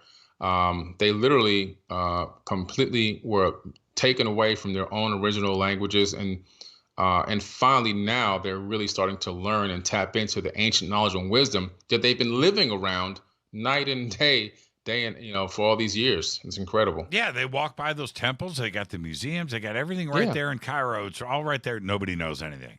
Right. Yeah, it's mind blowing. I just recently started taking a class online how to read and write Egyptian hieroglyphs. Pretty fascinating, and I've always wanted to do it, and it's out there and it's available. And once you get into it a little bit, it's easier than you think. It's pretty cool. I actually recognize certain letters now where I can see it, or before it was just artwork to me, which is what the Egyptians did. They just looked at it like, well, it's cool. Yeah, we got this over here. We got this over here. You want to see it? Well, what's it say? I don't know, but it's nice, isn't it? Right. Exactly. It's so right and so true. And so in my Egyptian mystery schools, I teach hieroglyphs, and I I teach how to make a cartouche with your name on it, and it's all on Forbidden TV. I've gone deep into that. I'm going to come out with something soon on cuneiform as well. So I'm going to learn how to use the stylus and wet clay, and I'm going to do some demonstrations on that as well. Yeah, I tried to get into that. That's a bit more difficult. Tedious. Yeah, man. I've tried. I've tried. I might get back into it. All right, let's go to step number 3. What is the third thing that we can do to help us get through 2020? This may sound very simple, but when you go into a lot of ancient cultures, if you even look at the Aboriginals, and you look at some of the other indigenous cultures around the world, like the Navajo and the Lakotas, when somebody was under a lot of distress, or even some of the tribe was under certain levels of distress, they would go for walkabouts, so they would go on nature journeys. Now, what can we do here in 2020? We can actually, if hopefully you're in an area where you can, get out into some nature. Believe it or not, it has an amazing calming effect on the human body, on the psyche. Reconnecting with nature, grounding yourself, taking off your shoes, take off your socks, and put your feet directly on good old Mother Earth and ground yourself and reconnect with nature. It's so important to do that. Get out there and listen to the sounds of nature, the sounds of the wilderness, the animals, the bugs, the birds, and everything else. And you'd be pleasantly surprised at how calming that is and how relaxing that is and how it will help you get recentered again. There is nothing better than that. I mean, the world knows that a few weeks ago I jumped in the Jeep and went off on a road trip for 5-6 days. And one thing that did happen, I haven't told anybody. I'm going to, keep it all to myself. There's really nothing really mind-blowing went on. What I did was erase my brain, right? That's all. That was my intention. I just needed to get away. But I went face to face, I don't know how many times, it was a lot, with deer. And this one moment, and this is just crazy. This deer was it was a buck, 20 feet away, right? And I thought for a second he was actually going to walk up to me. That was the stupid part. Of course he didn't. But anyway, I just did a little, thing. And he looks at me, and him and I stared eyeball to eyeball for probably 2 or 3 minutes. And I'm the one that turned away, not him. It was like, wow. And he didn't run. He didn't do, but there was this moment of connection. And it's crazy, as crazy as it sounds, for us, it's a special moment today. Years ago, it was life, right? It was just what was going on. But today, we've gotten away from that. We've gotten away from it. You're absolutely right. Take off your shoes, get your bare feet on terra firma. That's right. Absolutely. That's one of the greatest things you can do. I mean, my thing is I go to the beach. That's my part of nature. I'm fortunate enough to be by an ocean. The ocean calls me. It draws me. It calls to me all the time. And I'll go to an early morning beach meditation, like around 5-6 a.m. when there's hardly anybody out there. And all I can hear is the ocean, and I can go into my meditation. I've got my shoes off, my feet are in the sand, and then I'll go for a walk on the beach and do a walking meditation. It's just one of the greatest things for me. It just really clears my mind. Like you said, it erases, all the stuff out of your brain and lets you rebuild again and start fresh. And I literally need that. I thrive. I need it so much that when I do all my flights, you know how many flights I used to take before this COVID. It used to be 20 flights a month. I would always schedule my return flight to my hometown to come in an early morning flight. I would do a red eye so that as soon as I landed, I can drive straight to the beach because the beach is right next to the airport. Now, when you take that walk on the beach, Billy, where's your cell phone? On my cell phone? Oh, I just turn it on into do not disturb mode. Right. It's just in do not disturb, so you can't get any calls. It doesn't even send a signal out or in. so I can just only focus on what I'm doing. Yeah, this connection, back to nature, back to Mother Earth, which I think all of us can agree to. We never find the time to do it, but we should. We should take the time to do it.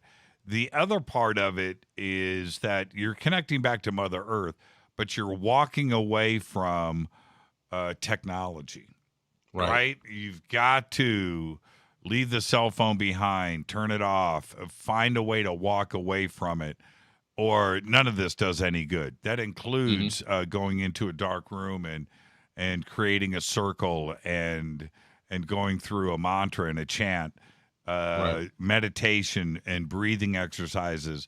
The cell phone has got to be turned off and in the other room. Right? That's right. That's it. I mean, you got to disconnect from that. The cell phone emits and picks up a microwave frequency. And so that microwave frequency that comes in from that tower can literally, in my opinion, deter and distract your conscious light wave thoughts that you're trying to put out into the universe. So that's why, you put that thing in do not disturb mode and just leave it. If you got to put it in your car, hide it in your car. If you have to take it with you, if it's off, that's great. If it's in do not disturb mode, or the mode when you see the airplane where it can't send and receive any frequencies, so that it doesn't interrupt you with what you're doing, what you're trying to do, reconnecting, trying to tap into the universal consciousness, and doing your manifestation meditation, your healing, whatever it is, your Merkaba meditation, whatever you're doing, because those microwave frequencies are pretty deadly. They're very dangerous, and they interact with the body in very severe ways. One thing I didn't do growing up, and I didn't do it until probably 10 years ago, but it's this: I have to start my day outside. I can't, my body doesn't turn on anymore. And if I can recommend anything to anybody right now, is if you have the ability to, first thing in the morning, get your coffee, walk outside, back patio, sit down, let the sun hit your face, breathe the fresh air, and start your day outside. I cannot go from sleep to awake. My body doesn't turn on until I do it. There's something to be said about that, isn't there? Oh, absolutely. That makes a lot of sense. We're getting into, really absorbing energy from the sun. And we get a lot of vitamins from the sun as well. That's right. And what I do when the sun starts to rise after my meditation, I do a sun gaze. So I gaze at the sun. At the rise of the sun and the set of the sun, I'm not a doctor, but for me, it doesn't damage my eyes. So I do a sunrise, sun gaze, and then where I live, my huge picture window faces direct due west, so that when the sun is dropping, I can do a sun gaze as well, right at the sunset. And to me, those two things do miraculous wonders for me. It's funny how I used to think I couldn't start my day without a cup of coffee, that I needed that to feel my body turn on, right? Yeah. And I think my body got used to that, right? The smell of coffee in the morning. But now it's really, really strange. I have to go outside first thing in the morning. It's really weird. I need the fresh air. I need the sun on my face, and I need that 10, 20, 30 minutes outside before I can even think about what I need to do for the day and to get my day going. I can't get the fog out until I do it. And I learned this on my own, by the way. I learned it on my own. It wasn't like I read this in a book. But if I can give advice to anybody, if you have the ability to do it, do it. Not everybody's got a backyard. Not everybody's got a patio. Maybe you don't have a balcony if you live in an apartment. I get that. But if there's a way that you can just get outside first thing in the morning, that's the best. That's better than a shower. I agree 1,000% on that. We interact with the cosmic rays coming from the sun. Our body directly interacts with that energetically. Inside the human body, we have 37.5 trillion or so cells in the human body, and each one of our cells generates 0.07 volts of electricity. So even at 37.5 trillion cells, you're looking at about 2.6 or 3 or so trillion volts in the human body. Huh? So each person is a walking atomic explosion. Is that right? Are you got your facts straight on that one? Oh, I'm right, man. I've talked about this so many times in so many lectures. Right.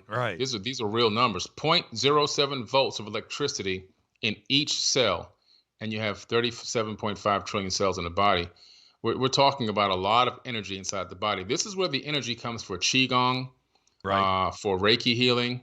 It's not magic. They're extracting the energy directly from the cells in their body. They're channeling it through the Kundalini, through the chakra system, into their extremities, and utilizing it for the purposes of healing in energetic fields and everything else. So it's real stuff, and it's real science, actually. And when you get into the sun, you gain energy as well. You can recharge your body. If your body is getting low or getting depleted from energy, you can actually recharge from the sun. So if you can get in the sun and get some sunlight, and contrary to popular belief, the sun, as far as I'm concerned on my research, doesn't really give you skin cancer.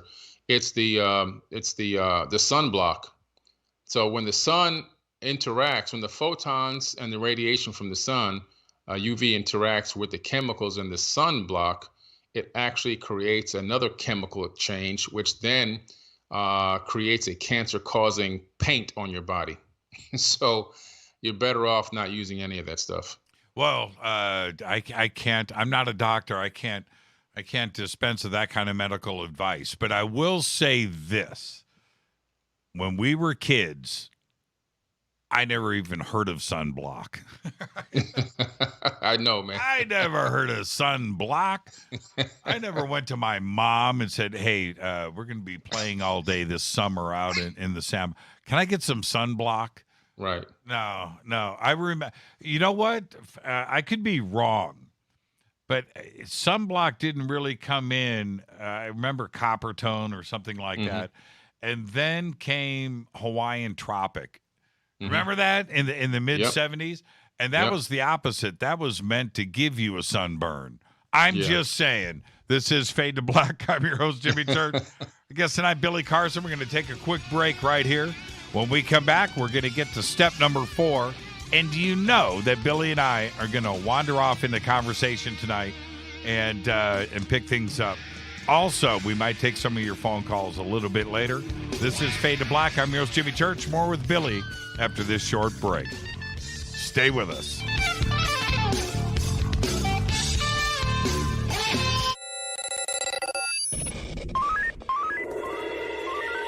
Way out here, we listen to Jimmy Church.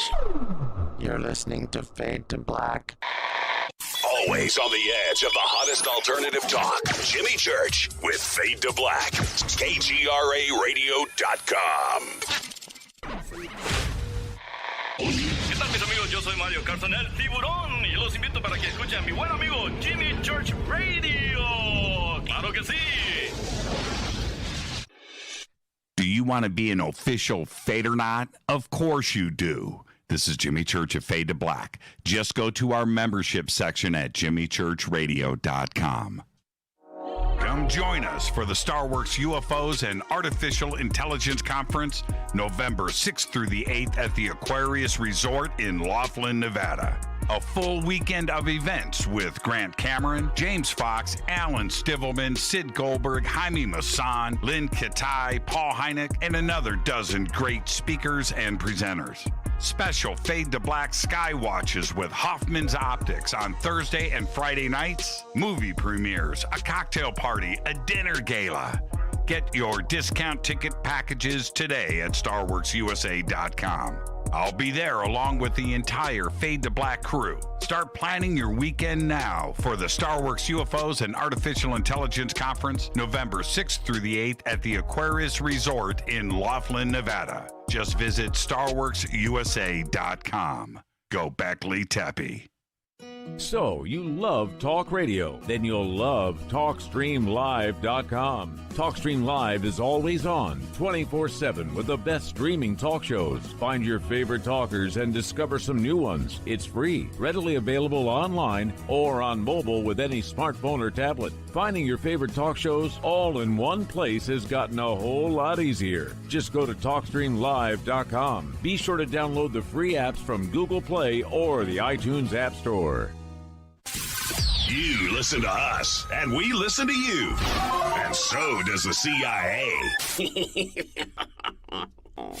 KGRARadio.com. Permanent industrial glue impossible to remove? Not anymore, because Handyman Formula by D-Bond is a patented chemical adhesive remover. It's used in the building and home maintenance industry, but now it's available for your home use, for your DIY projects.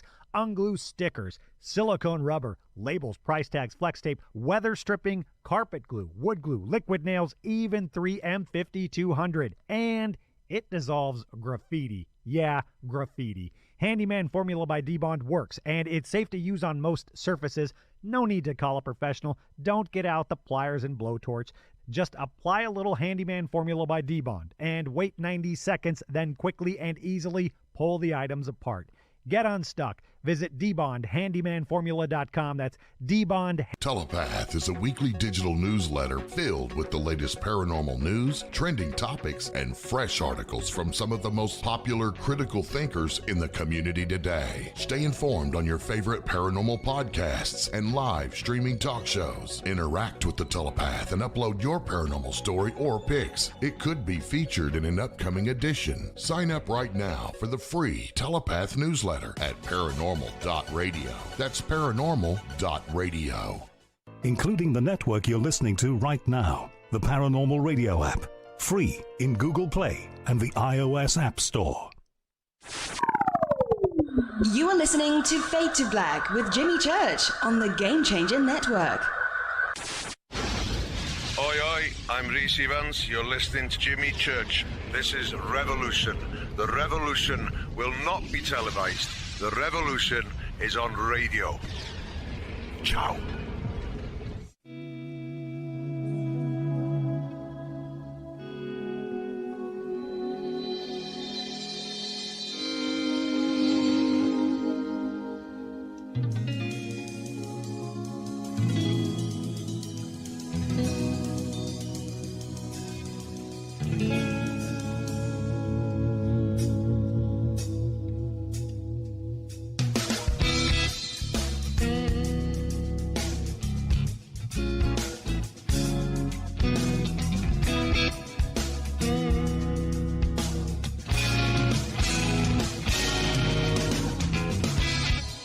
Welcome back, Fade to Black. I'm your host, Jimmy Church. On the Game Changer Network and KGRA The Planet. Our guest tonight, Billy Carson. Love it when Billy's on the show with us. All of the excellent audio tonight provided to you by this 10-year-old Yamaha interface.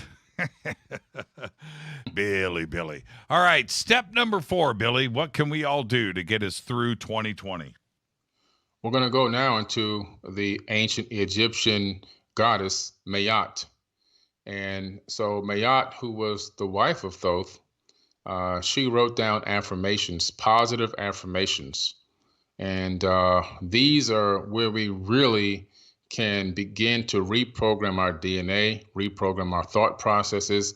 If we begin to drift off into the abyss, like I felt like I was starting to drift off, I had to gather myself and go back into my affirmations. I even wrote a song called Affirmations. I had to start listening to my own song and start recanting my own lyrics so that I can get these affirmations back in my spirit, back in my mind, back in my soul, and work on healing myself from the inside out, because I realized I was still hurting quite a bit, from some things that had happened in my life and my dad's death and everything else.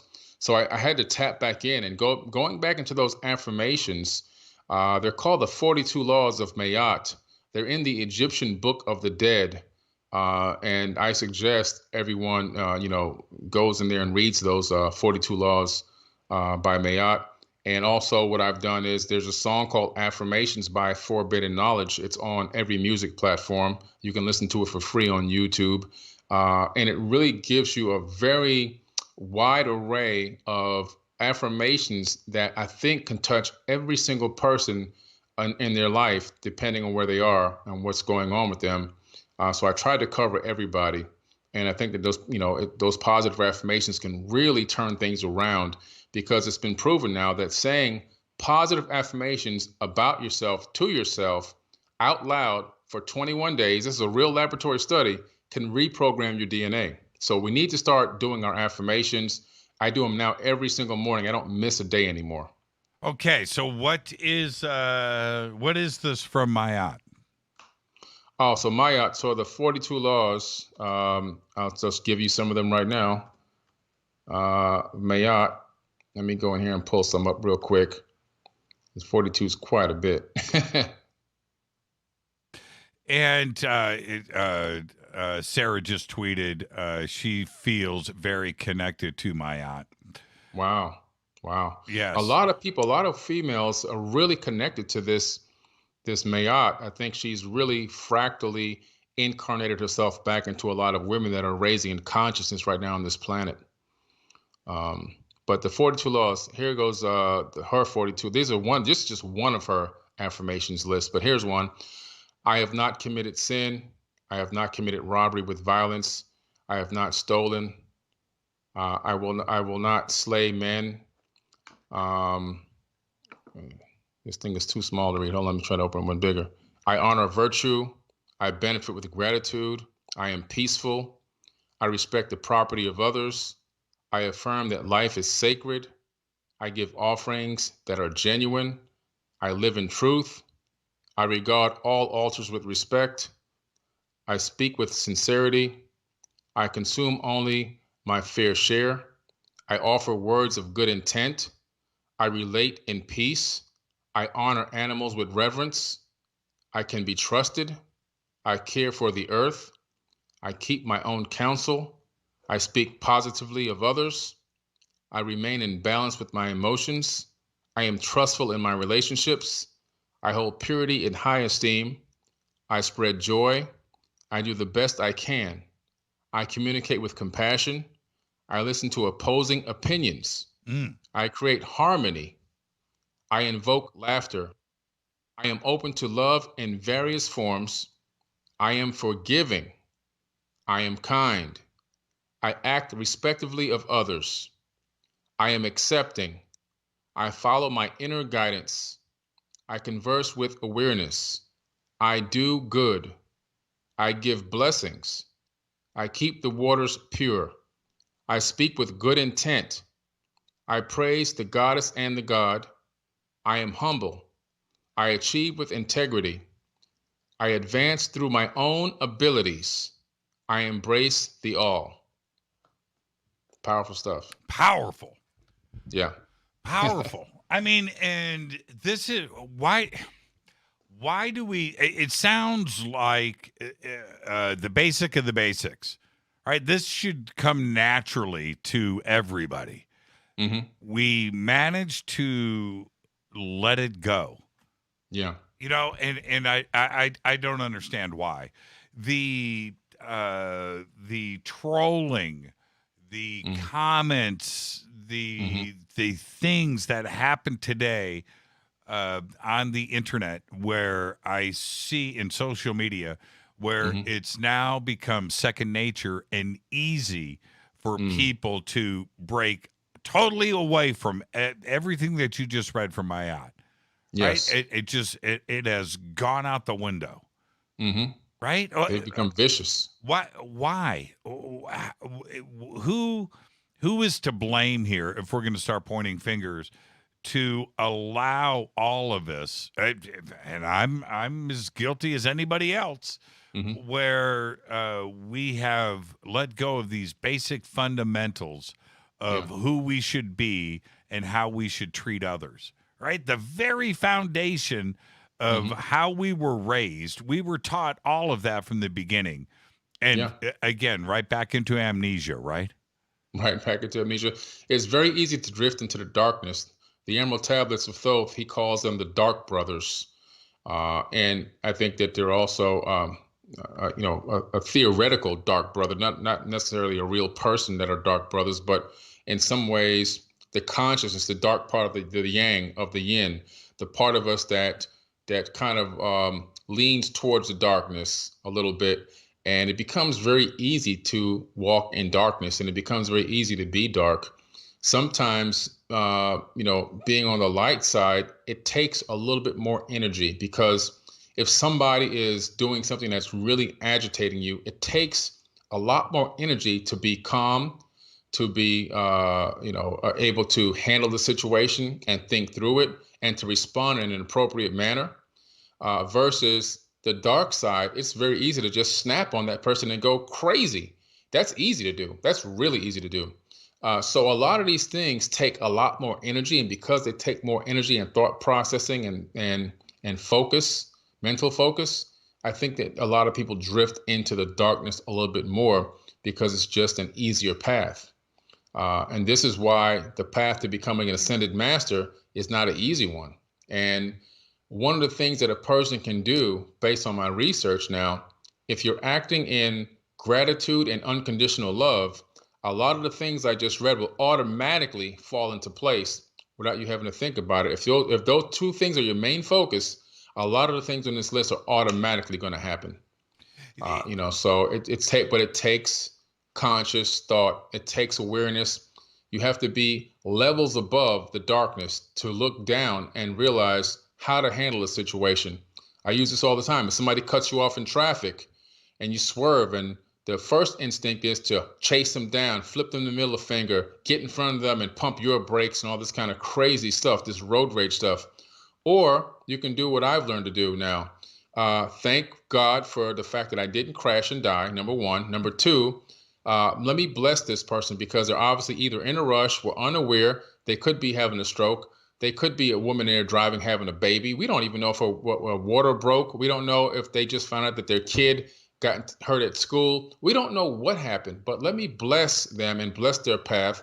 And I command that they make it to their destination safely. That takes another level of conscious thought. The easy route is to flip them off and drive up and go crazy at the next red light and all this kind of crazy stuff.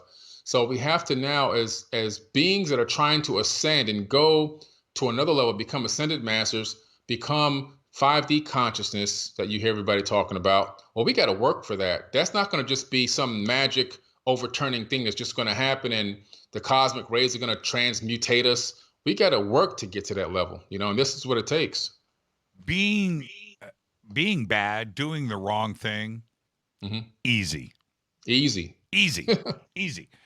Yeah. Taking the other path, doing the right thing, and you know what the right thing is.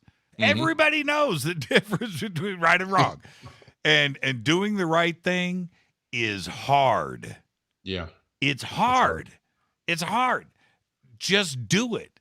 I have told my daughters from the very, very beginning, throughout life, every day, all day, you're going to be given the choice, right or wrong. Take the right road. No matter how hard it is, do the right thing.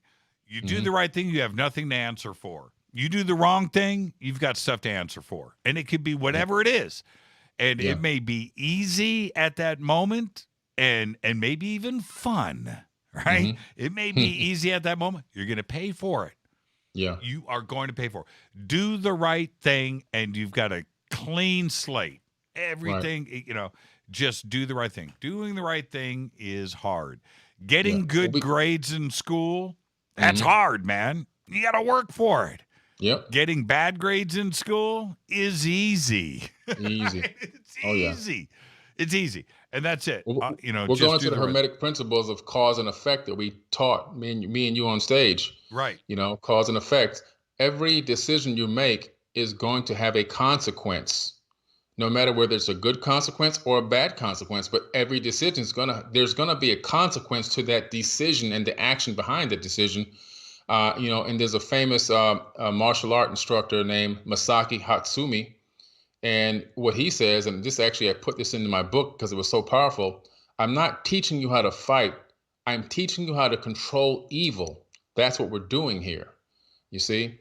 And this is what we have to understand, is that evil and darkness is a part of everything. It exists. It's part of the yin and yang. How do you control it? You can only battle it with the light. You can only battle it with higher levels of thinking. You can only battle it with positivity. That's the only way. Otherwise, it will suck you in and you will become dark, and then the darkness will get stronger. You ever seen those movies where they start shooting something at this dark demon and the demon gets bigger and stronger and stronger? That's right. That's what happens. Yeah, that's right. That's right. And I always go back and look at, use movies as because the reason it's easy for people to understand and visualize really quickly. But that is an excellent example of that. You feed it, it's going to grow. Yeah. And that's it. But it's such a fundamental thing. When you go down that list from my aunt, where you can, after each one, you go, yeah, of course. Mm-hmm. Yeah, absolutely. Of course. Of course. We've let go of it. Why today do you think, let's talk about social media for a second, because I've been speaking about this a lot lately, where actually I've talked about this for the last 5 or 6 years, where I stopped watching the news live on TV. I just don't do it. Billy, I never have the news live on unless it's something really important. But today, did I watch the news? I did not. Yesterday, I did not. This month, I did not. I don't do it. It changes me, and I don't like that feeling that I get. Social media, the dangers of it, we all know, but social media these days, Twitter, Facebook, people making comments that change you, right? It changes you. I've had to go and mute and mainly mute and unfollow.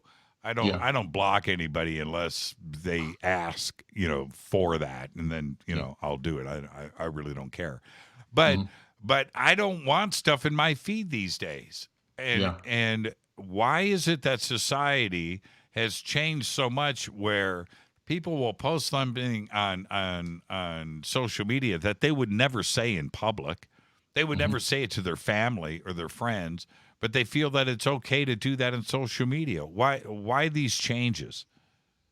Well, that's a great question. When you read, I keep going back to the Emerald Tablets because what's interesting about them in the preface, it talks about that depending on how you are as a person, the tablets will respond to you.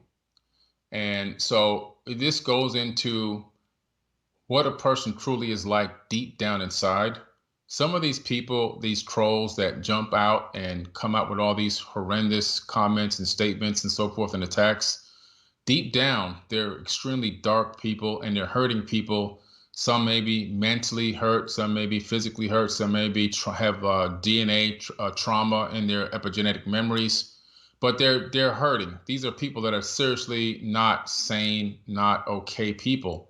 And so but they're intelligent enough to discern that if I put it on this social media, I can't be attacked for it face to face. Whereas I know if I go to somebody face to face like this, there's probably going to be an immediate correction, an immediate karma. So they find that a way to release that darkness that they're bottling up all these years, they're turning to social media to release that darkness and unleash it on people in a way that they can unleash it, and then they can sit back. And now they become energy vampires. So they wait for the response. So that's why I don't respond too much anymore, because what happens is when you respond, they eat your energy. And how that happens is your conscious light wave thought comes out of your skull. It then tells your finger to press the button and reply with a comment. And that light wave travels into your phone, up the microwave signal to the tower, up to the satellite, bounces back down to their region, comes down their microwave cell phone tower to their device. They get a notification. And when they open it up their phone and see your comment responding to their trolling, that photon bounces from their screen into your retina, gets deciphered by their brain, and they smile because now they've just literally eaten the energy out of your head. Literally, That's the right. energy from your mind is now inside of their mind, and they enjoy it. So they live off of that. It's energy vampires, like archons. So it's they get a certain level of joy out of this as well. So they're unleashing their deep darkness, and then they're getting a certain level of joy by becoming energy vampires. And unfortunately, it's becoming a very rampant thing, not just in the conscious community, but just across the entire internet. The art of the troll, right? That especially the professional trollers are doing just that. Yeah. They are enjoying themselves and feeding off of that negative energy. And they're smiling. All they want to do is find the way to get under your skin. And once they do, they're not going to stop. And the only way for it to get started is by you replying. That's right. That's right. The best thing they came out with is the mute button. And on Instagram, you can put somebody on, I guess it's called mute as well. I just go and I suppress them so they can comment until the cows come running, but nobody can see it except for them. I can't even see it. So it's great. You don't have to block them, and nobody knows what they said. Yeah, exactly. I cannot dispense of that advice enough. Yeah. Is absolutely just mute. Just mute. Just mute. Yep. How did you I've watched you kind of morph and evolve in the way that you've approached social media too. You have so many subscribers and followers out there that it's just a numbers game. You're going to have the negativity out there. How have you changed the way that you respond or not respond? Is it through the power of unfollow and mute, or do you actually comment at all anymore? In the beginning, I used to get extremely frustrated, going back to like 2011, 2010, and then I would get extremely frustrated. Into 2014, I started responding less because I had more followers and I just had less time to respond to all these people. And I started realizing, well, why am I responding to all these people anyway? I can't sit here and respond to all these people's comments. That's ridiculous. And then I realized they were just using me for my energy.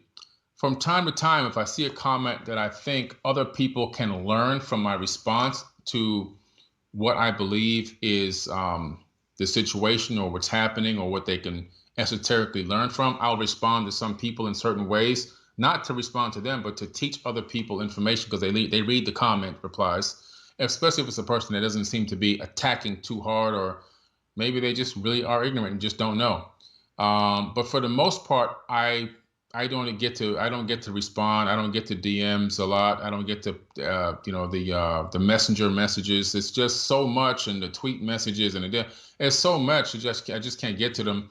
And I just have my son and a few other admins go through and find all the trolls and just put them on mute on every single platform and let them comment until the cows come running. Nobody even knows they exist. And that's the way I like it. I just muted somebody in real time. I love it. Right it's the now, best. I'm actually tweeting it out. Yeah, it's the best. You know why? Because it's a form of taking back your power and keeping your energy safe and secure. I just love it, man. It's the greatest thing. And for me, I get a special joy. Now I'm getting the joy in knowing that these people are commenting and trying to comment, and they can't get their rocks off on me, right? Because they're muted. It is so funny, and I you know what? I don't care. It doesn't matter to me, right? Whatever it is, but I don't see it. I don't care. Mm-hmm. I don't care. Yeah. I just don't care. Out of sight, out of mind. That's the way I see it now. Out of sight, out of mind. That's it. Moving on. Done. Type away. Type away. It's definitely taking back control of your emotions and that power. Exactly. Yeah, there's no question about it, Billy. I think that is some of the best advice. I want to take a break. You want to come back to some phone calls? Sure, let's do it. 747-228-2051. Opening up the phones tonight. We haven't had Billy on in a while. And I also wanted to ask you a little bit, maybe we'll do it when we come back from the break, but with the research that you have been doing with your space agency and the development of shall I call it, assisting weight, right? I guess is the best way to put it. Yeah. Well, because it's not an engine, right? I don't want to it's not an engine. It's not.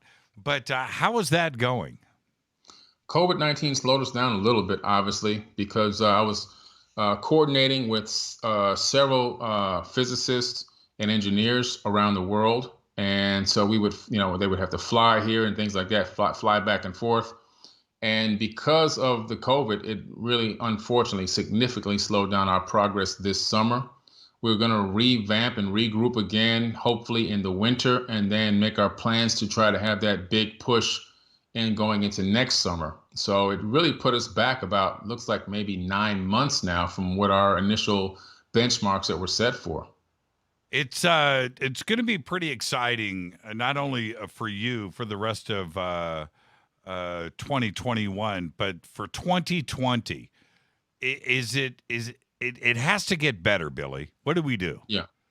Well, it's the year of not focusing on what you want to manifest, but appreciating what you have. It's a switch. It's like a little switch. You just flip that switch and go, okay, for some people, they're going to over manifest. They're going to become extremely abundant. This is going to do wonders for a lot of people in a lot of different industries. And then for certain people that weren't in those industries, they may financially suffer some.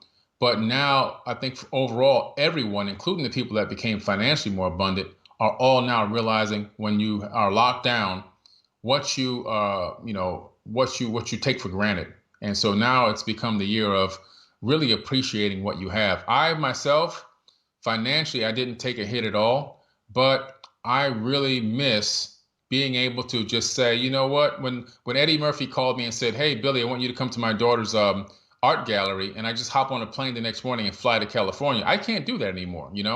I'm kind of like, I feel like a prisoner in a weird kind of way. And so I appreciated that freedom that I have to travel around the world. And I think even though I really didn't say I completely took it for granted, now I realize it's not just one of those things that you can just easily do anymore. And so I really now cherish the fact that I was able to do that. And I'm cherishing a lot more things, like just going to the park and going for a walk. They were locked down for a while. I couldn't go for a walk anywhere. So I think that's what we have to focus on, appreciating the things that we do have, appreciating our family members, our loved ones, talking to your children, spending time with the children, get them off the video games. Don't let that babysit them anymore. You talk to them, you teach them, so those are the things we have to look to. I really enjoyed your advice. You said something to me a few months ago. You said, you know what, take this time where you've always procrastinated before. Take this time to start that company that you wanted to start, to write that book, to write that song, to learn something new. You've just been putting it off and putting it off. Now's the time to do it, right? And it's some of the best advice anybody could have, and we have definitely taken advantage of it around here. Let's take our break. When we come back, we'll get to some phone calls, and we will also continue this conversation. This is Fade to Black. I'm your host, Jimmy Church. Our guest tonight, Billy Carson. The call-in number, 747-228-2051. We'll take some of your phone calls, and we will be talking when we come back. Stay with us.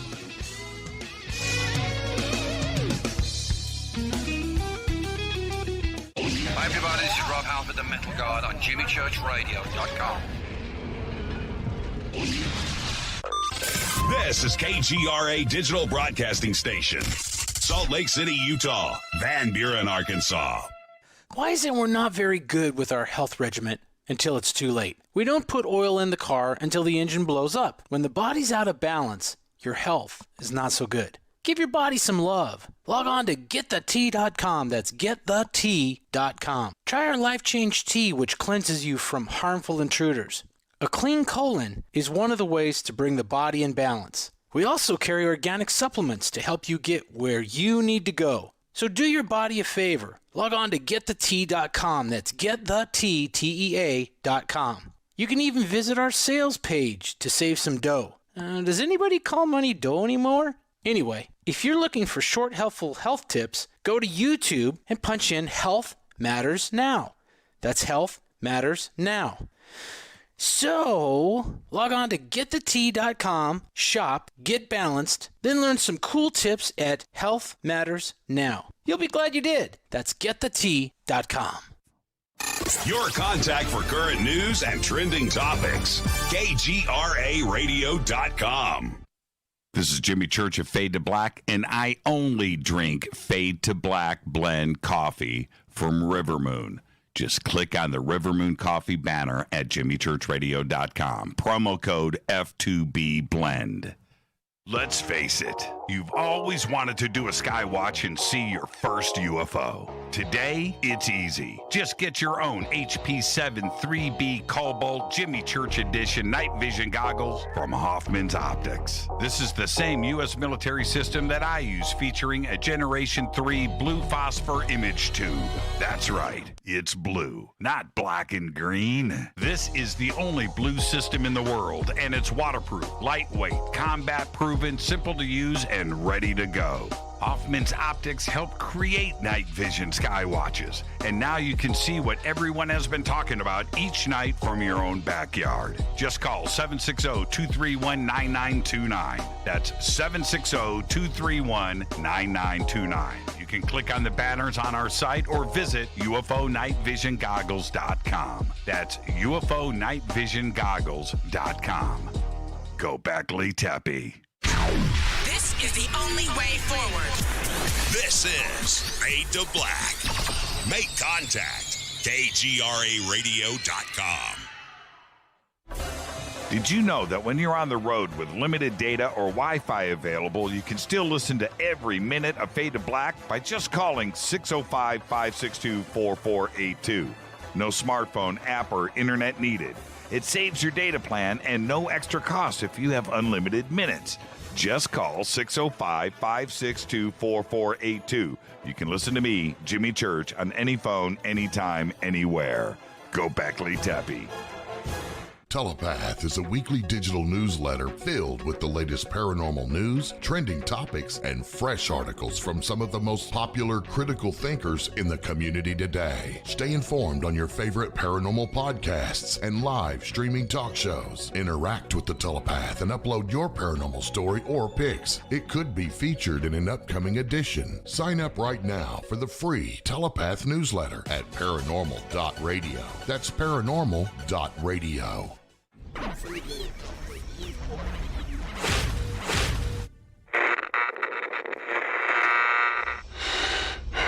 You want to know a secret? I love ponies. I really love ponies. I'm serious. I couldn't stay sane without ponies to brush. Why Fade to Black? Because you never got that pony, damn it. This is Fade to Black with Jimmy Church on the Game Changer Radio Network and KGRA, the Global Radio Alliance.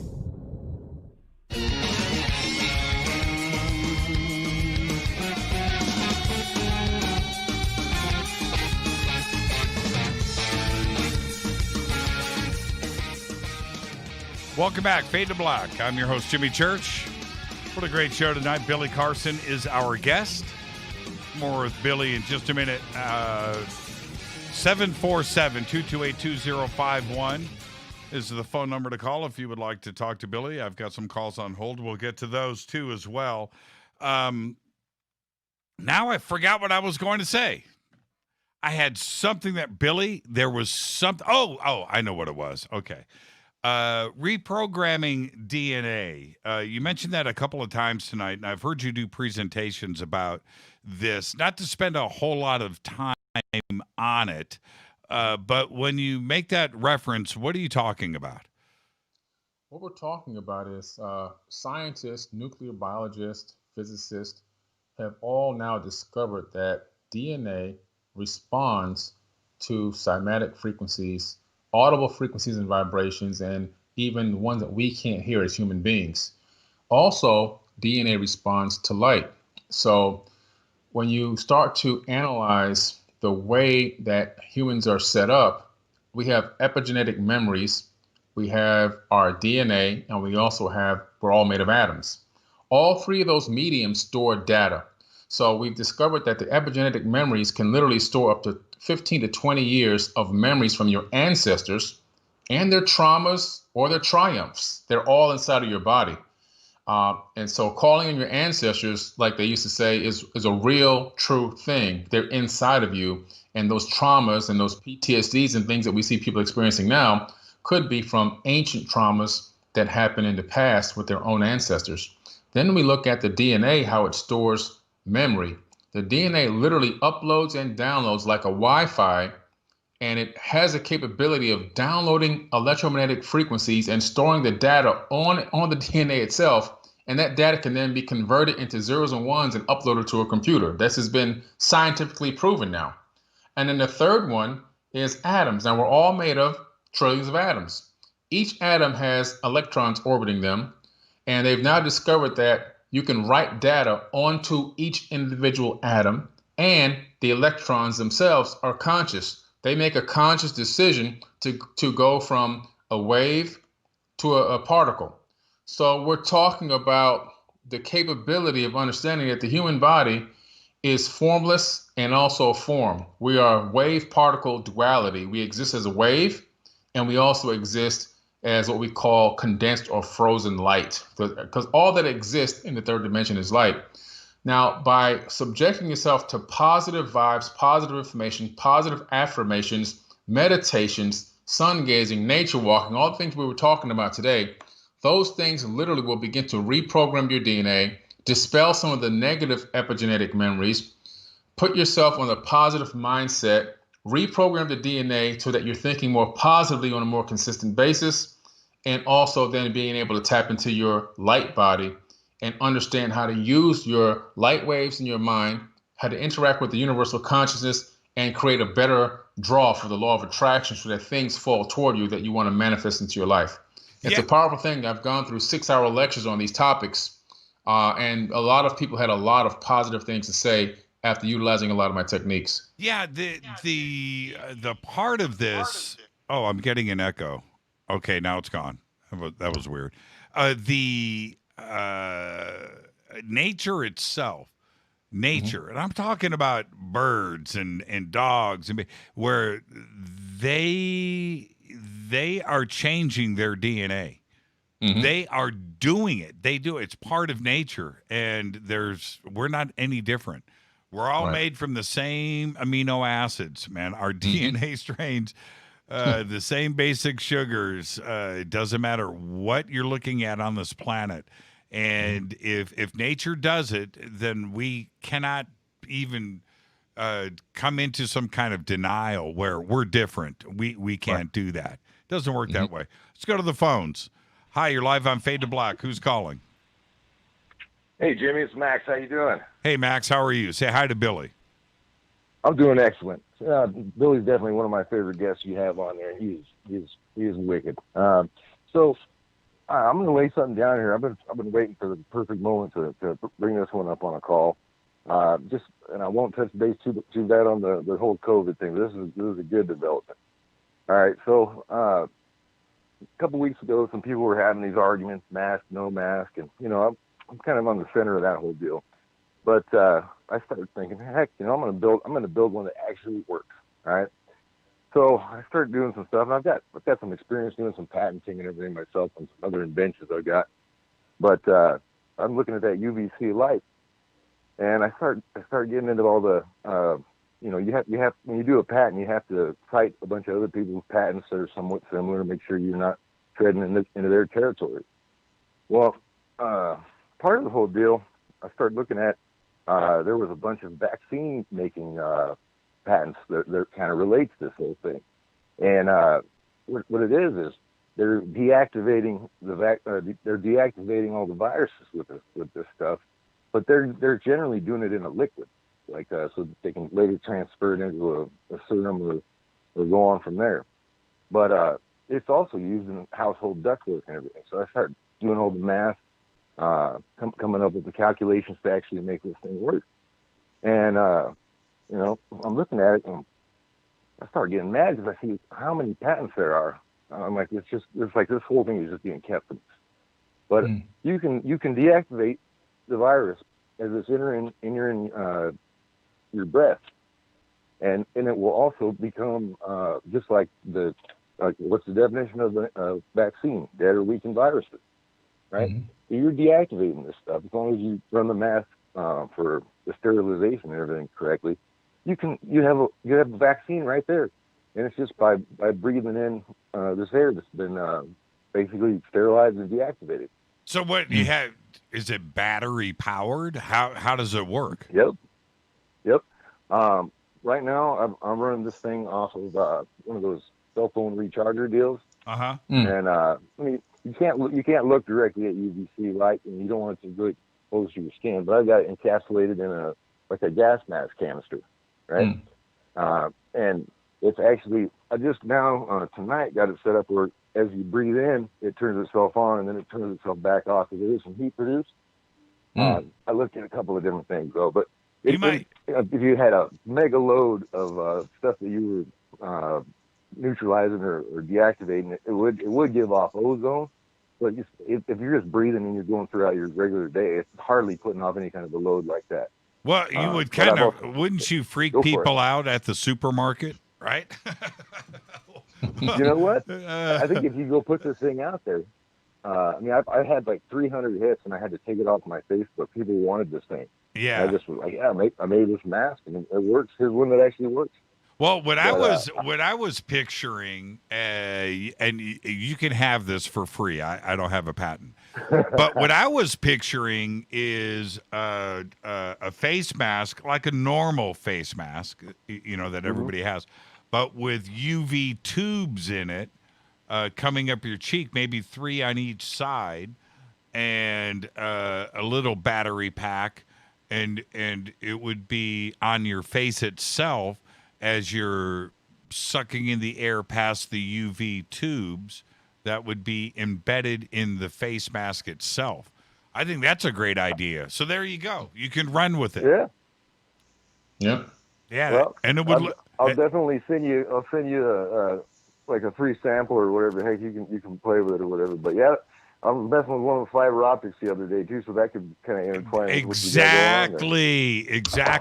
And the kids would love it because it would look cool. Yeah. Max, thank you for the phone call, man. Great idea. All right. Thank you. Later, Jimmy. Have a good night. Gobekli Tepe. That's pretty cool right there. I'm kind of Darth Vader. I mean, when you look at all these superheroes, a lot of them wear masks. It's kind of a cool idea. I'm kind of digging that. I've got another thought too as well, but let's take another phone call. Hi, you're live on Fade to Black. Who's calling? Hi, Jimmy. How you doing? It's Danny from Colorado. Hi, Danny from Colorado. Say hi to Billy. Danny. Well, Danny was there. Now Danny is gone. I heard it kind of click too as well. Danny, are you there? I'm here. Okay. There you go. I'm here, Billy. Hang on. Hey, Danny, we're on live radio, man. You got to be ready to go, bro. I'm ready. I don't know what happened, but I'm back. I'm back, brother. Okay. What's on your mind? Yeah, I follow all your work, Billy. Love listening to you all the time. It's always great to hear your thoughts. And Jimmy, yeah, I'm in Colorado. I live I'm close to Stacy. I have a good friend of Stacy's. Hi, Stacy. I'm sure she's listening. And nothing else to say. I missed you the last 2 weeks. I'll keep this phone call short. I missed you the last 2 weeks. I understand. And anyway, we need you, man. Your fans, we need you. We love you. It's all good, Danny. We're back. The studio is built. We've got new programming coming, and I really appreciate the phone call, man. Gobekli Tepe. Hey, go back to the tap. Hey, I got a real quick, by the way. You know who I'm the Berlin Gobekli Tepe. If you don't mind me retelling this story to everybody. So when I was in Berlin about 3 years ago, there's a big Turkish presence, right? And that's where Gobekli Tepe is. And those guys wouldn't allow me. They wouldn't let me come in to hang out in their clubs at night. And I said, hey, Jimmy Church says Gobekli Tepe. And the guy says at the door, he says, what's that? I said, you don't know what Gobekli Tepe is? And he says, no. And I said, well, you're Turkish, right? He says, yeah. And I said, well, it makes me more Turkish than you, I think. Oh, there you go. Kind of a funny story. You remember that story. Anyway, Billy Carson, I love you. I love your work, Jimmy. I love you so much, Rita. I love you, and I'll talk to you guys soon. You got it. Thank you, thanks, Danny. man. Yeah, great phone call right there. I do actually remember that story when he told it a couple of years ago here on the air. Wow. He hasn't called in a while. Let me get back. Yeah, I'm looking at the clock. Okay, I'm going to try to squeeze these calls in. And I just want to say thank you to everybody. 747-228-2051 if you would like to talk to Billy Carson. And so here we go. You're live on Fade to Black. Who's calling? Toxic, Reverend. How you doing, Jimmy? I'm doing good. How are you? I'm still kind of strange. I saw where you said open lines, and I heard one guy mention about COVID, and I've been doing some independent R&D. I found some journal articles that came out with a study when you flush a toilet, you can spread COVID over the room. It can hang in the air for a few hours. Okay. I posted it. I put some of that on your Twitter feed. You can go. The journal's there. The article that's been published, and my page is posted on it. I put it under your Open Lines Twitter account. Anyways, my simple solution for that is using simple disinfectants like they have the cleaners automatic. You put them in the tank. Because a lot of like the public toilets or hospitals and jails, they don't have a lid on the toilet to close. Mm-hmm. If they don't have the disinfectant in there, that could be a major focal point of spreading the infection. Okay. And I'll leave it at that. Okay. All right. Well, that's Yeah, but take a look at what I posted. It goes more in depth on the page, and if you want more, just hit me on Twitter, man. I will do that. Thank you so much, Toxic. All right. Night. Go Beckley Tepe. And I haven't heard that one, Billy. Well, a friend of mine who lives over here where I am, she's actually a nurse in critical care. I just did an episode with her for Forbidden Knowledge TV, which is going up next week. And she just told me today that people are dying from, getting the COVID spreading from flushing toilets. You know what I did see today? I can't remember where it is at. Maybe somebody can post this up in Twitter. But there's a women's prison somewhere here in the United States. I don't know if it's California or where it's at. But 500 women at the prison, coronavirus. 500. I mean, how many are in the prison? 1,000? So it's 1 out of 2? Yeah, it's crazy numbers. Oh, They're man. releasing 8,000 prisoners, I think, next week from one of these states. And I'm thinking, if masks are so good, why not just give them a mask? But obviously, I don't think that's going to stop it. Well, I also I did say I didn't report on it today in the breaking news, but that the White House is now taking an about face and saying that face masks are needed and should be used. And what I found strange about that is for everybody out there that has been protesting about it, I've got my rights. I don't want to wear a face mask, and the White House doesn't. Well, now it's not that kind of party. So how is everybody going to turn around and, how the opinions are going to change? Yeah, it's pretty interesting. And when this whole thing first went down, I ordered a lot of face masks from my company, the company that I buy a lot of my wholesale goods from my website in China, and they got held up at customs, and they ultimately never got delivered. And the representative at the factory told me that they blocked all deliveries, which were literally in the thousands of deliveries. I'm glad I didn't sell any of these things first. And then I guess the government in the United States set up their own deals for the masks to come through, that they literally get a piece of all the action for the masks to come through.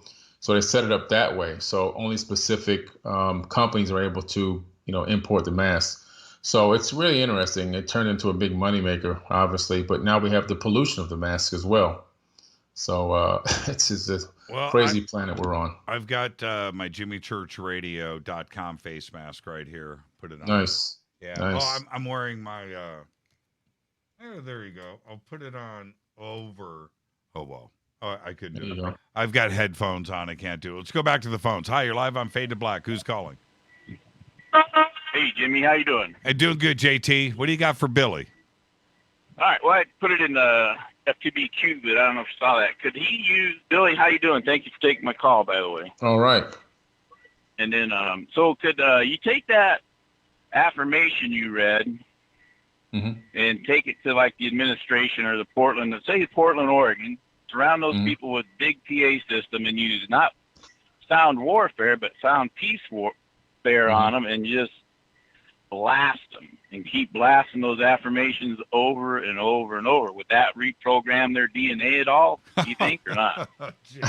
They have to be willing to accept the message. Yeah. You know, that's one of the things about the free will universe, because you know how you can, if you have a kid and, you know, you can talk to that kid about what to do and what not to do, and don't hang out with this kid and don't do that with this person because they're going to do this. And next thing you know, they go out and do it, and they had to learn the hard way. So sometimes it's, you know, you can't lead a horse to water and make them drink just because you're thirsty. You have to add that little piece to the end of that statement. So I think that they have to be ready and willing to accept the information, or at least listen to it and then let it get into their spirit before any real change occurs. Yeah, that's right. Or you just become part of the noise yourself. Hey, JT, give me those horns. Okay, this was for you, Billy. All right. There you go, Have a good JT. one. Be safe out there and go Beckley and Thanks. Tepe. JT driving a truck and calling into Fade to Black, man. You gotta love it. You gotta love it. Let's stay on the phones. I'm looking at the clock. I'm gonna try to get everybody in. Hi, you're live on Fade to Black. Who's calling? Hi, you got Big Bird here. Hi, Big Bird. Say hi to Billy. Hey, Billy, how's it going? Hey, fantastic. Thanks for calling in. What's on your mind? Hey, thanks. I'd like to touch a little bit on the, let me see, what did it start with first? Corona, Wuhan, and then we got COVID. Now, if we all stop and look at the whole picture right from the get-go, you'll understand Obama, Gates, as well as Fauci, all told the world in 2014 they were going to put out a surprise epidemic. No, they didn't. Hey, Big Yes, Bird. they did. Hey, Yes, they did. Hey, Yes, Big they- Bird. Let me finish. Yes, they did. It's been proven. There's video of it. Nah, not on this show, bro. And there you go. I'm just not gonna. I don't buy into conspiracies, man. I just don't do it.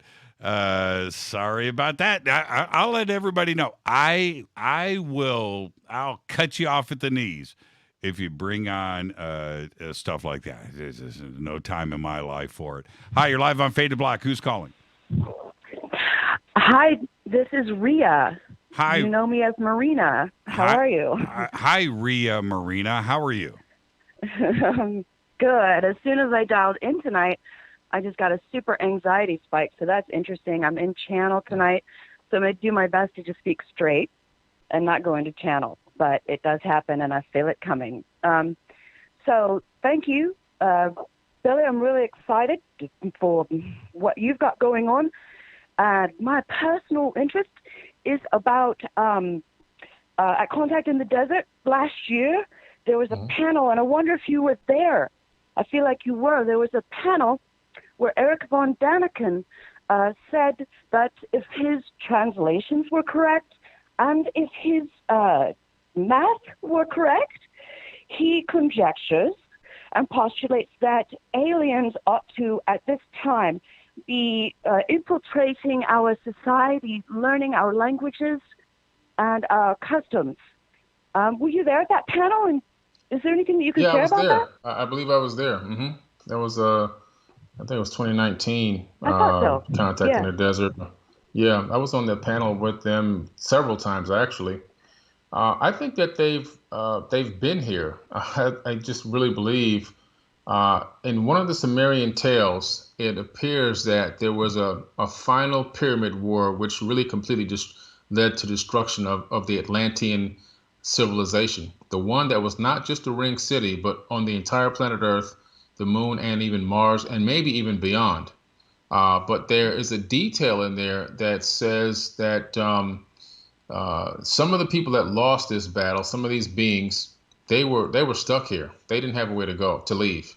So I believe that their offspring, and maybe even some of them, because they had this incredible technology, extended life plans, extended lifespans. They had the ability to stop telomere degradation and these types of things. So, and they knew about stem cells and all that back then, I'm sure.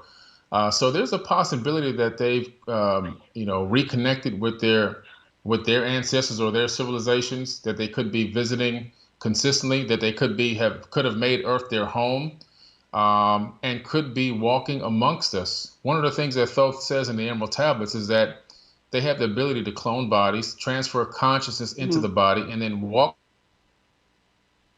Oh, we lost Billy. You lost Billy, yeah. They walk. Oh, there. No, he's back. Billy, we lost you for a second. You did? Wow. Yeah. That's crazy. Wow. I'm good. Okay. That's the NSA. That's the NSA. Oh, yeah. But I want you to finish your thought. We've only got about another 2 minutes left, Billy. You were saying about the teachings of this and learning and walking among us. So just repeat it. Yeah. So they these beings, they had discovered a way to clone bodies. In other words, they would not take over an existing human body. They would clone their own sleeve, and then they would transfer their consciousness into it. And then they say that they would walk amongst men, but unlike a man. So they could be walking amongst us right now, guiding and watching or studying or researching, or for whatever purposes there are. But I do believe that they come and go, and that some are really here now, and we can't even detect who they are. We think that they're normal people, but they may not be. See, like you and Rhea could both be clones. I think I really should be explored for such.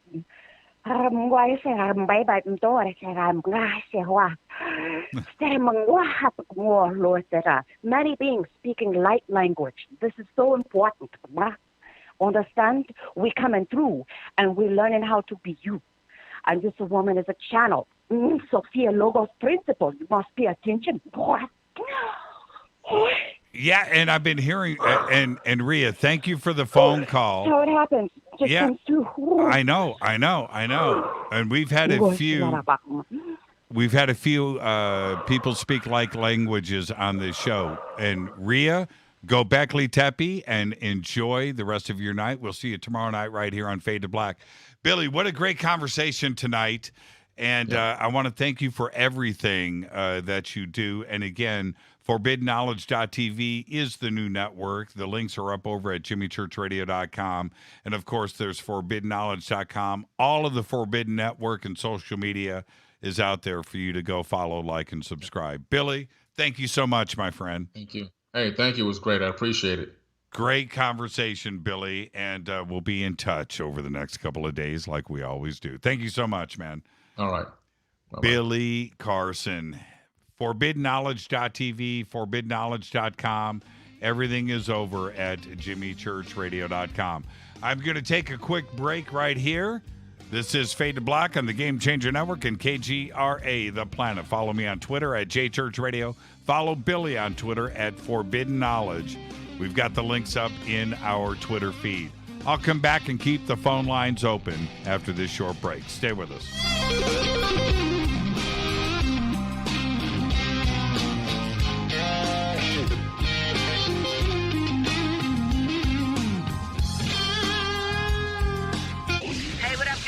Vivica Fox here, and you are listening to my boy, Jimmy Church, on JimmyChurchRadio.com. Despite popular opinion, reading a book will not make you smarter. But listening to Jimmy Church will.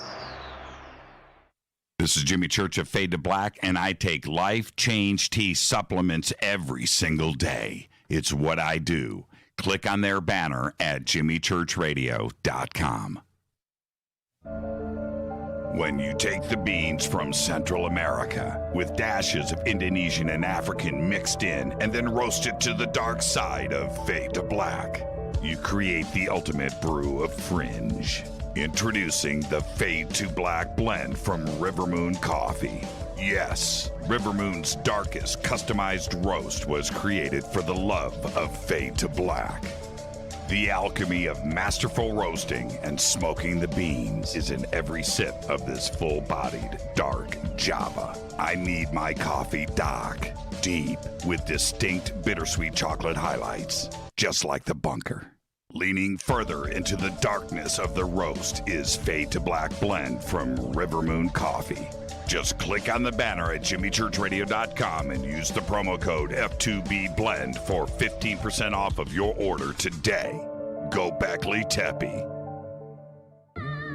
Hello, my name is Billy Carson, and I am a best-selling author and the founder of ForbiddenKnowledge.tv. Together with my team, we have built an all-new conscious streaming TV platform designed with every family member in mind. If you have ever wanted to travel the world and attend lectures and workshops from your favorite speakers but weren't able to, look no further.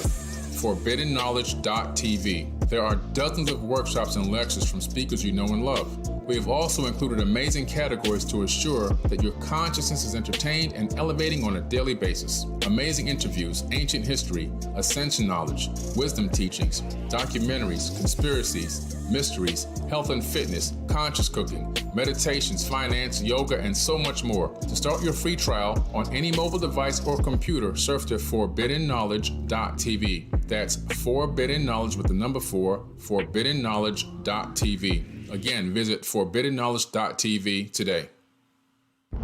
Are you intrigued by Paranormal Talk Radio? You'll love the new Paranormal Radio app from TalkStream Live. You'll find a great selection of talk shows covering UFOs, ghosts, strange phenomena, and much more. Download the Paranormal Radio app now and start listening to the very best in paranormal talk entertainment, including the network you're listening to right now, the Paranormal Radio app. Free in Google Play and the iOS App Store. Erica, Brittany, Gabby, and you're listening to JamieChurchRadio.com. Come join us for the StarWorks UFOs and Artificial Intelligence Conference, November 6th through the 8th at the Aquarius Resort in Laughlin, Nevada. A full weekend of events with Grant Cameron, James Fox, Alan Stivelman, Sid Goldberg, Jaime Maussan, Lynn Katai, Paul Hynek, and another dozen great speakers and presenters. Special Fade to Black Sky Watches with Hoffman's Optics on Thursday and Friday nights, movie premieres, a cocktail party, a dinner gala. Get your discount ticket packages today at StarWorksUSA.com. I'll be there along with the entire Fade to Black crew. Start planning your weekend now for the StarWorks UFOs and Artificial Intelligence Conference, November 6th through the 8th at the Aquarius Resort in Laughlin, Nevada. Just visit StarWorksUSA.com. Go Beckley Teppy. It's not a lifestyle we chose. We were born this way. KGRARadio.com.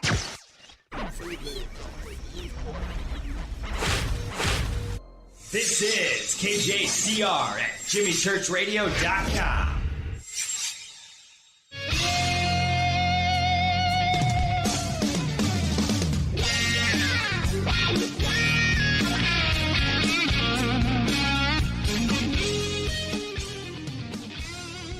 Welcome back, Fade to Black. Thank you, Billy Carson. Great conversation tonight.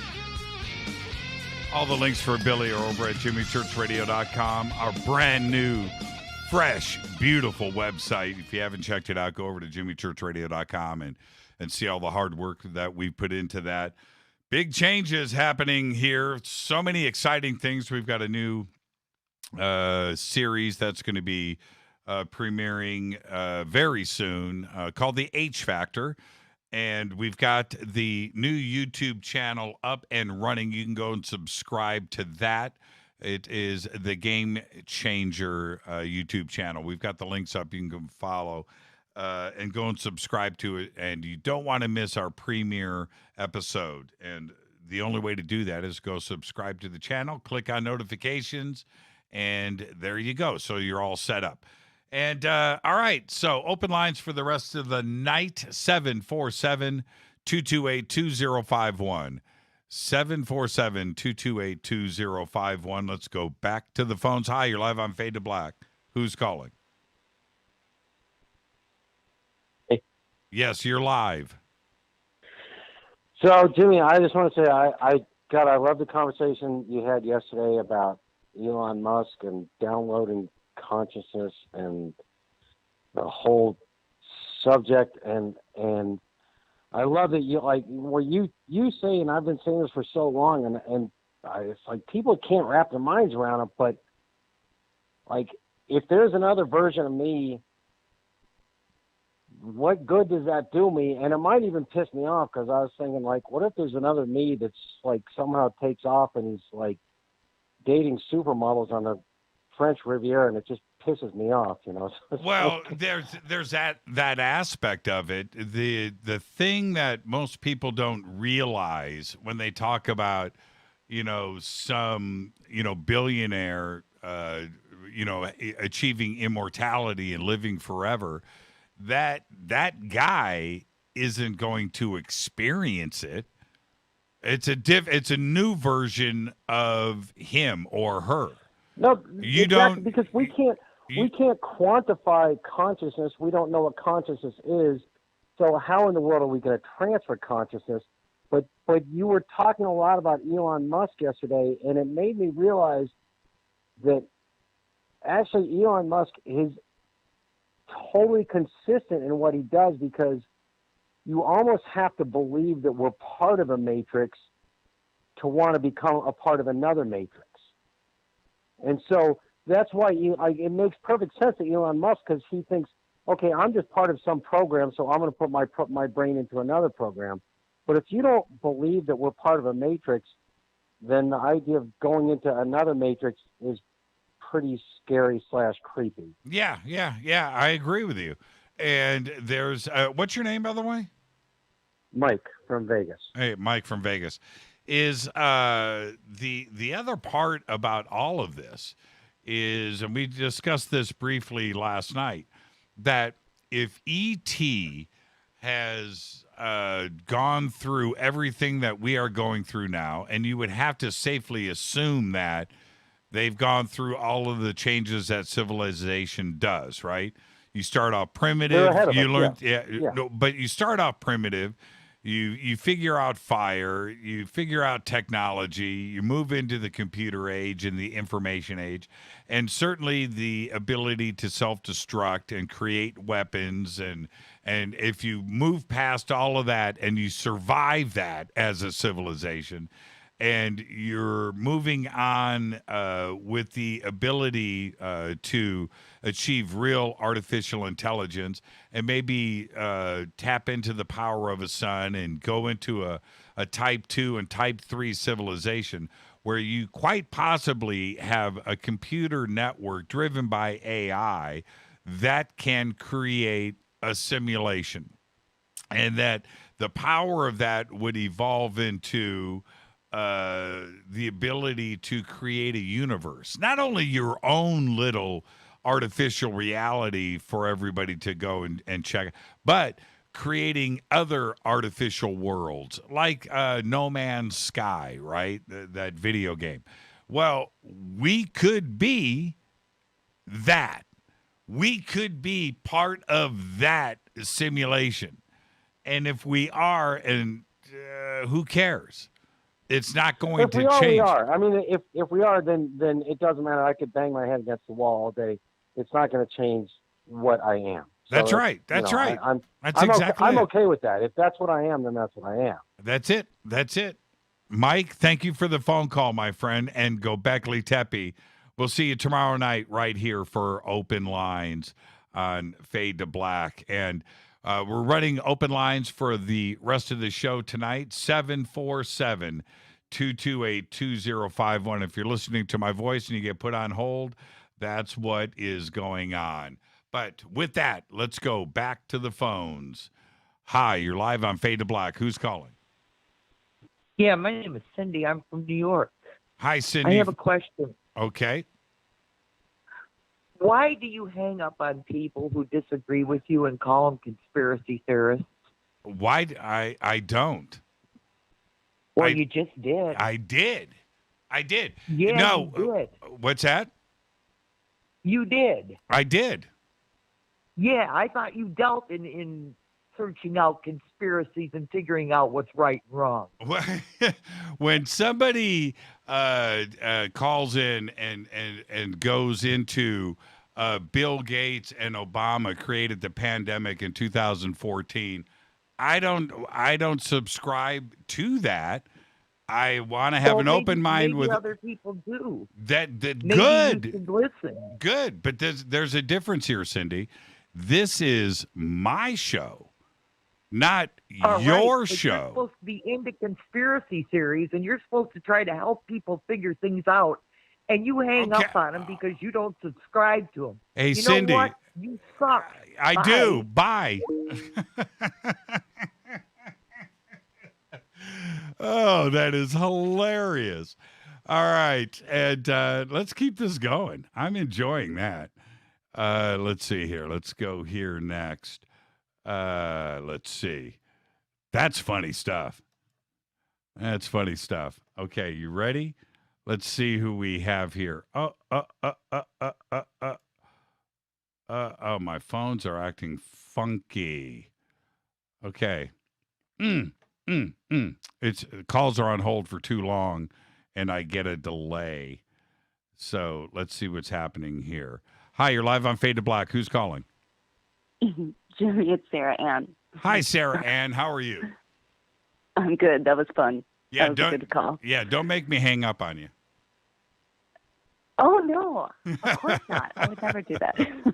I'm going to try to behave. Oh, man.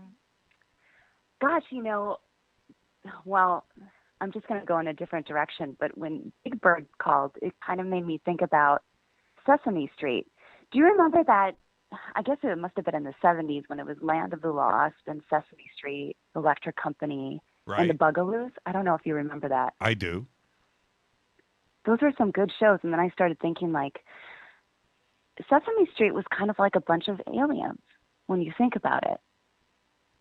Yeah, yes. Okay, I like where you're going with this. There was, and I've gone back and thought about this a lot, but I also thought about it when I was 5 and when I was 6, that there was a definite ET alien undertone with the imaging that was going on. And I got it. I understood it. I saw it. And especially, Land of the Lost, and that was like my favorite show too as well, man. I could not wait for the Land of the Lost. There was a very serious message that was being presented to the kids of America. Yeah. What did you think it was? What's that we're not alone in the universe, right? And there was another part with it that it suggested that time travel was real, parallel worlds were real, that ET was visiting us and living on this planet millions of years ago and walking with the dinosaurs. That there was that whole message, and I got it. Oh, I think we just lost Sarah Ann. Sarah Ann disappeared from, oh, man. I'm really bummed about that, Sarah Ann. I don't know what happened. I don't know what happened to Sarah Ann, but I did. I totally got that. Somebody just posted the Slee Stacks. Yeah, I loved Land of the Lost. Hi, you're live on Fade to Black. Who's calling? It's PJ Huxley. Hi, PJ. How are you? I'm doing well. How are you? You called me, PJ. I'm doing great. Okay. Well, I just wanted to chime in and say I wish I had gotten in while Billy was online, because I want to thank him for all he does. Yeah, absolutely. Okay. And I want to thank you and Rita and the crew for doing all you do as well. And I've been not so active lately, but I just want to let you know I'm still right here. Why haven't you been active? Health things, family things, health things, disability things like that. You doing okay? I am fine. and I'm well, and I'm actually right now about to go back roading. I'm in Arkansas, and I'm with my sister that I have not seen in 13 years. Oh, right on. Oh. Yeah. So hold it's all on. good. Hold on for a second. Hold on. That just popped in. You know what? I've got to close something down. Stay with me. Just stay with me. Boom. Okay. Done. I've got like 6 phone lines that are running, and that was one of my business lines on another computer. I just shut it off. Okay. Did you hear it? Hear what? Okay, you didn't hear it. Everybody else did, though. I had. Well, I'm on speakerphone, so the noise in my background is probably interfering at this point. So Okay. I'm sorry if I. That's okay. Cut out. Back to your sister. How was it to see her after 13 years? Oh my gosh, it's so cool. She's sitting right here. We're about to go off-roading. She had to go grab her 38 for some reason. We'll see. All right. You know, All right. so All right. I'm in Arkansas. And what are you guys going to go off-roading in? She has an Xterra. That works. Nissan thing. Yeah. She's pretty hip and been here for a while. She moved away years ago. So you're going to go jump in the Xterra. You're going to go off-roading, and you're armed. We are. Yeah. We are in Arkansas. That's Arkansas, man. Ain't nothing wrong with that. Well, PJ, you guys go have fun, and keep us posted. I want to chime in on I want to apologize for not chiming in when you had Scott Walter on. Why is that? Because I was wanting to discuss those spiral things that seem to be on some of the artifacts that he it's on one. Discovered. Yeah, it's on one for sure. I haven't seen images of all 42 tablets, but it's definitely on that one, which I think that we have kind of determined that is a native shaman there with that spiral. What do you think the spiral represents? Well, it seems to represent several things. What I did, I couldn't listen to your show when you were on Coast to Coast. I was out of town with my kids. I've been out of town for the last month and a half. I went to see daughter number 1, daughter number 2. Now I'm with my sister.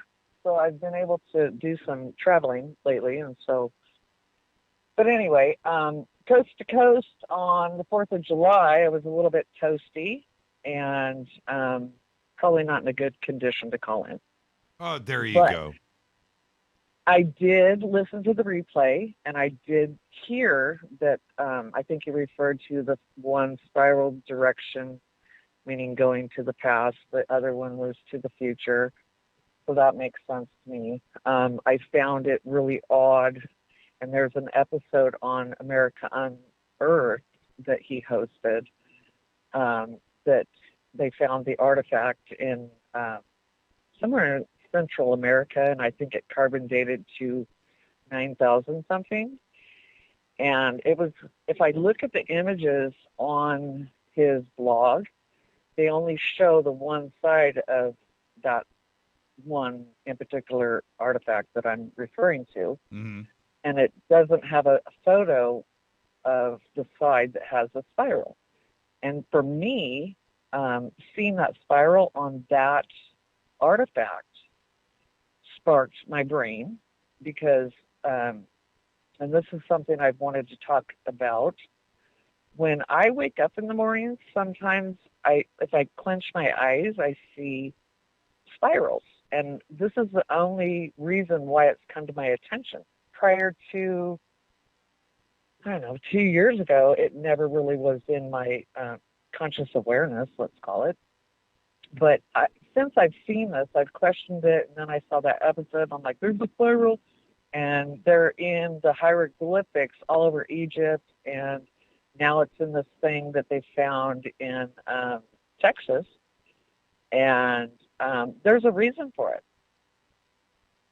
And I would like for one of our Native American friends to call in that know more about the petroglyphs that are all around the United States, but you see these spirals so often. Everywhere. And when I was interviewed at the Conscious Life Expo, I told Stacey, I'm like, I want to talk about these spirals that you're seeing everywhere. And that was before, the Texas thing came up. And I haven't had time to go through all of the ancient places and go, ooh, there's a spiral, there's a spiral, there's a spiral, but there's something there. Yeah, Clifford Mahooty would have a comment on it for sure. Yeah, Right. maybe Now- maybe we can get to the bottom of it. Are we running out of time? I've got a bunch of Okay. other calls, but PJ, if you want to keep going, go ahead. Well, I want to talk about that pyramid thing on one of those artifacts from Texas. Oh, the triangle shape with the what appears to be an eye at the top of it. Correct. Yeah, That one. it's an eye on one, and then it's just a sphere on the other one. But go ahead. But that really did match the image in the book. I'm not going to recite books and whatnot, but you know what I'm talking about. I do. Believe you posted the photo to compare the two. Mm-hmm. I found that really odd that they were so similar. And I have my own interpretation of that. What is it? Well, and I've kind of thought, is this too much for live radio, for me to really dive into it? But I did have a vision in 1984, January 17th, and it did involve a pyramid and eyes. And when I saw, there was two phases of that vision, and one of the episodes, let's say, I was going up. Let's say I went mentally up, and I saw three different points of view. Like if you were to draw an eye, like if you were drawing a person and you were to pencil in an eye looking a certain way, these eyes were looking in three different directions, let's say. Once I was up in this pyramid, let's say, I could see through green. And anywho, there are three beings, people drawn within that one pyramid thing on that rock. Yeah, I think it's on both both objects Right. have And I found three it, people. I found it odd that there were three people illustrated, and in my sight, let's say, when I did have this vision, there were three eyes, and they were looking in different directions, none of them in my, looking at me. So they were looking around, and or not necessarily at each other, but they weren't looking at me. So there was 3 points of view, let's say, up in that pyramid. And to see three beings within those drawings kind of made me go, And the pyramid was definitely four-sided, you know what I mean, like the illustration, so to speak. So the three beings, the 3 points of view, the three eyes that I did see, I just have my own interpretation of those images.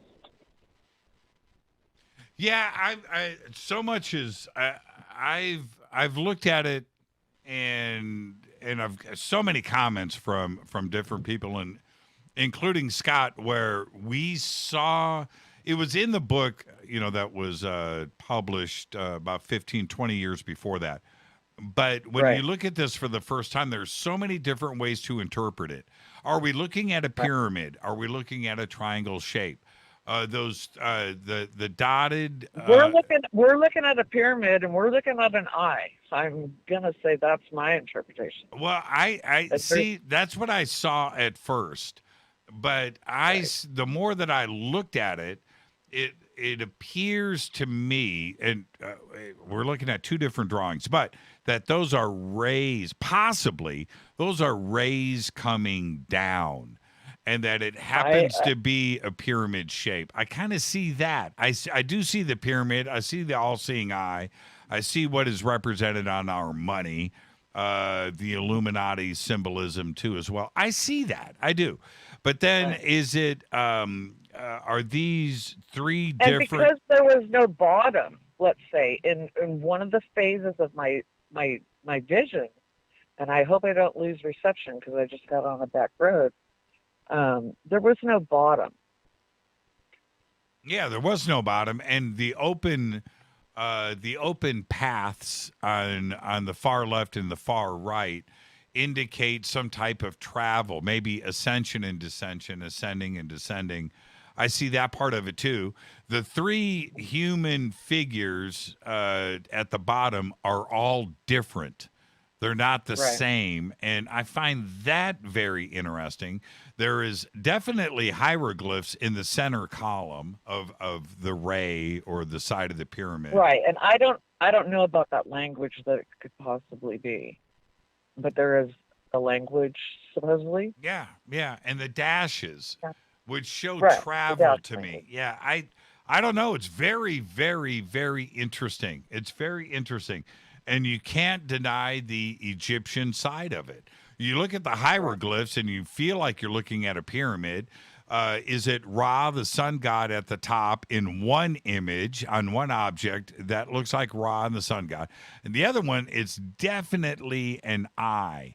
But the way that the two are represented with the languages, with the hieroglyphs, with the three different beings at the bottom, they're clearly the same iconography. I just don't know what it represents. PJ, I'm at the end of the show. Thank you so much. Okay. Have fun four-wheeling tonight. And make sure. I got more. Okay. Well, take ammunition with you. Okay? We got it. We'll see you tomorrow night. Okay, bye. PJ Huxley, Gobekli Tepe, coming in strong at the end of the show. I want to thank, of course, Billy Carson. Great conversation tonight. Amazing calls. Twitter's been on fire. And what a great night. What a perfect night on the show. I'm your host, Jimmy Church. Fade to Black's executive producer is Rita Kamurian.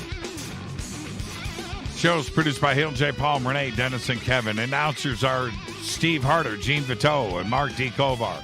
By the way, Gene, if you're listening, get better. Seriously. Webmaster is Drew the Geek. Music, Doug Aldrich. Intro, Spaceboy. SpaceboyMusic.com. Fade to Black is produced by KJCR for the Game Changer Network. Syndication is KGRA, The Planet. This broadcast owned and copyrighted 2020 by Fade to Black and the Game Changer Network, Inc. It cannot be rebroadcast, downloaded, copied, or used anywhere in the known universe without written permission from Fade to Black or the Game Changer Network. I'm your host, Jimmy Church. Tomorrow night is Fader Night. Open lines all night long. Until then, everybody be safe. Gobekli Tepe.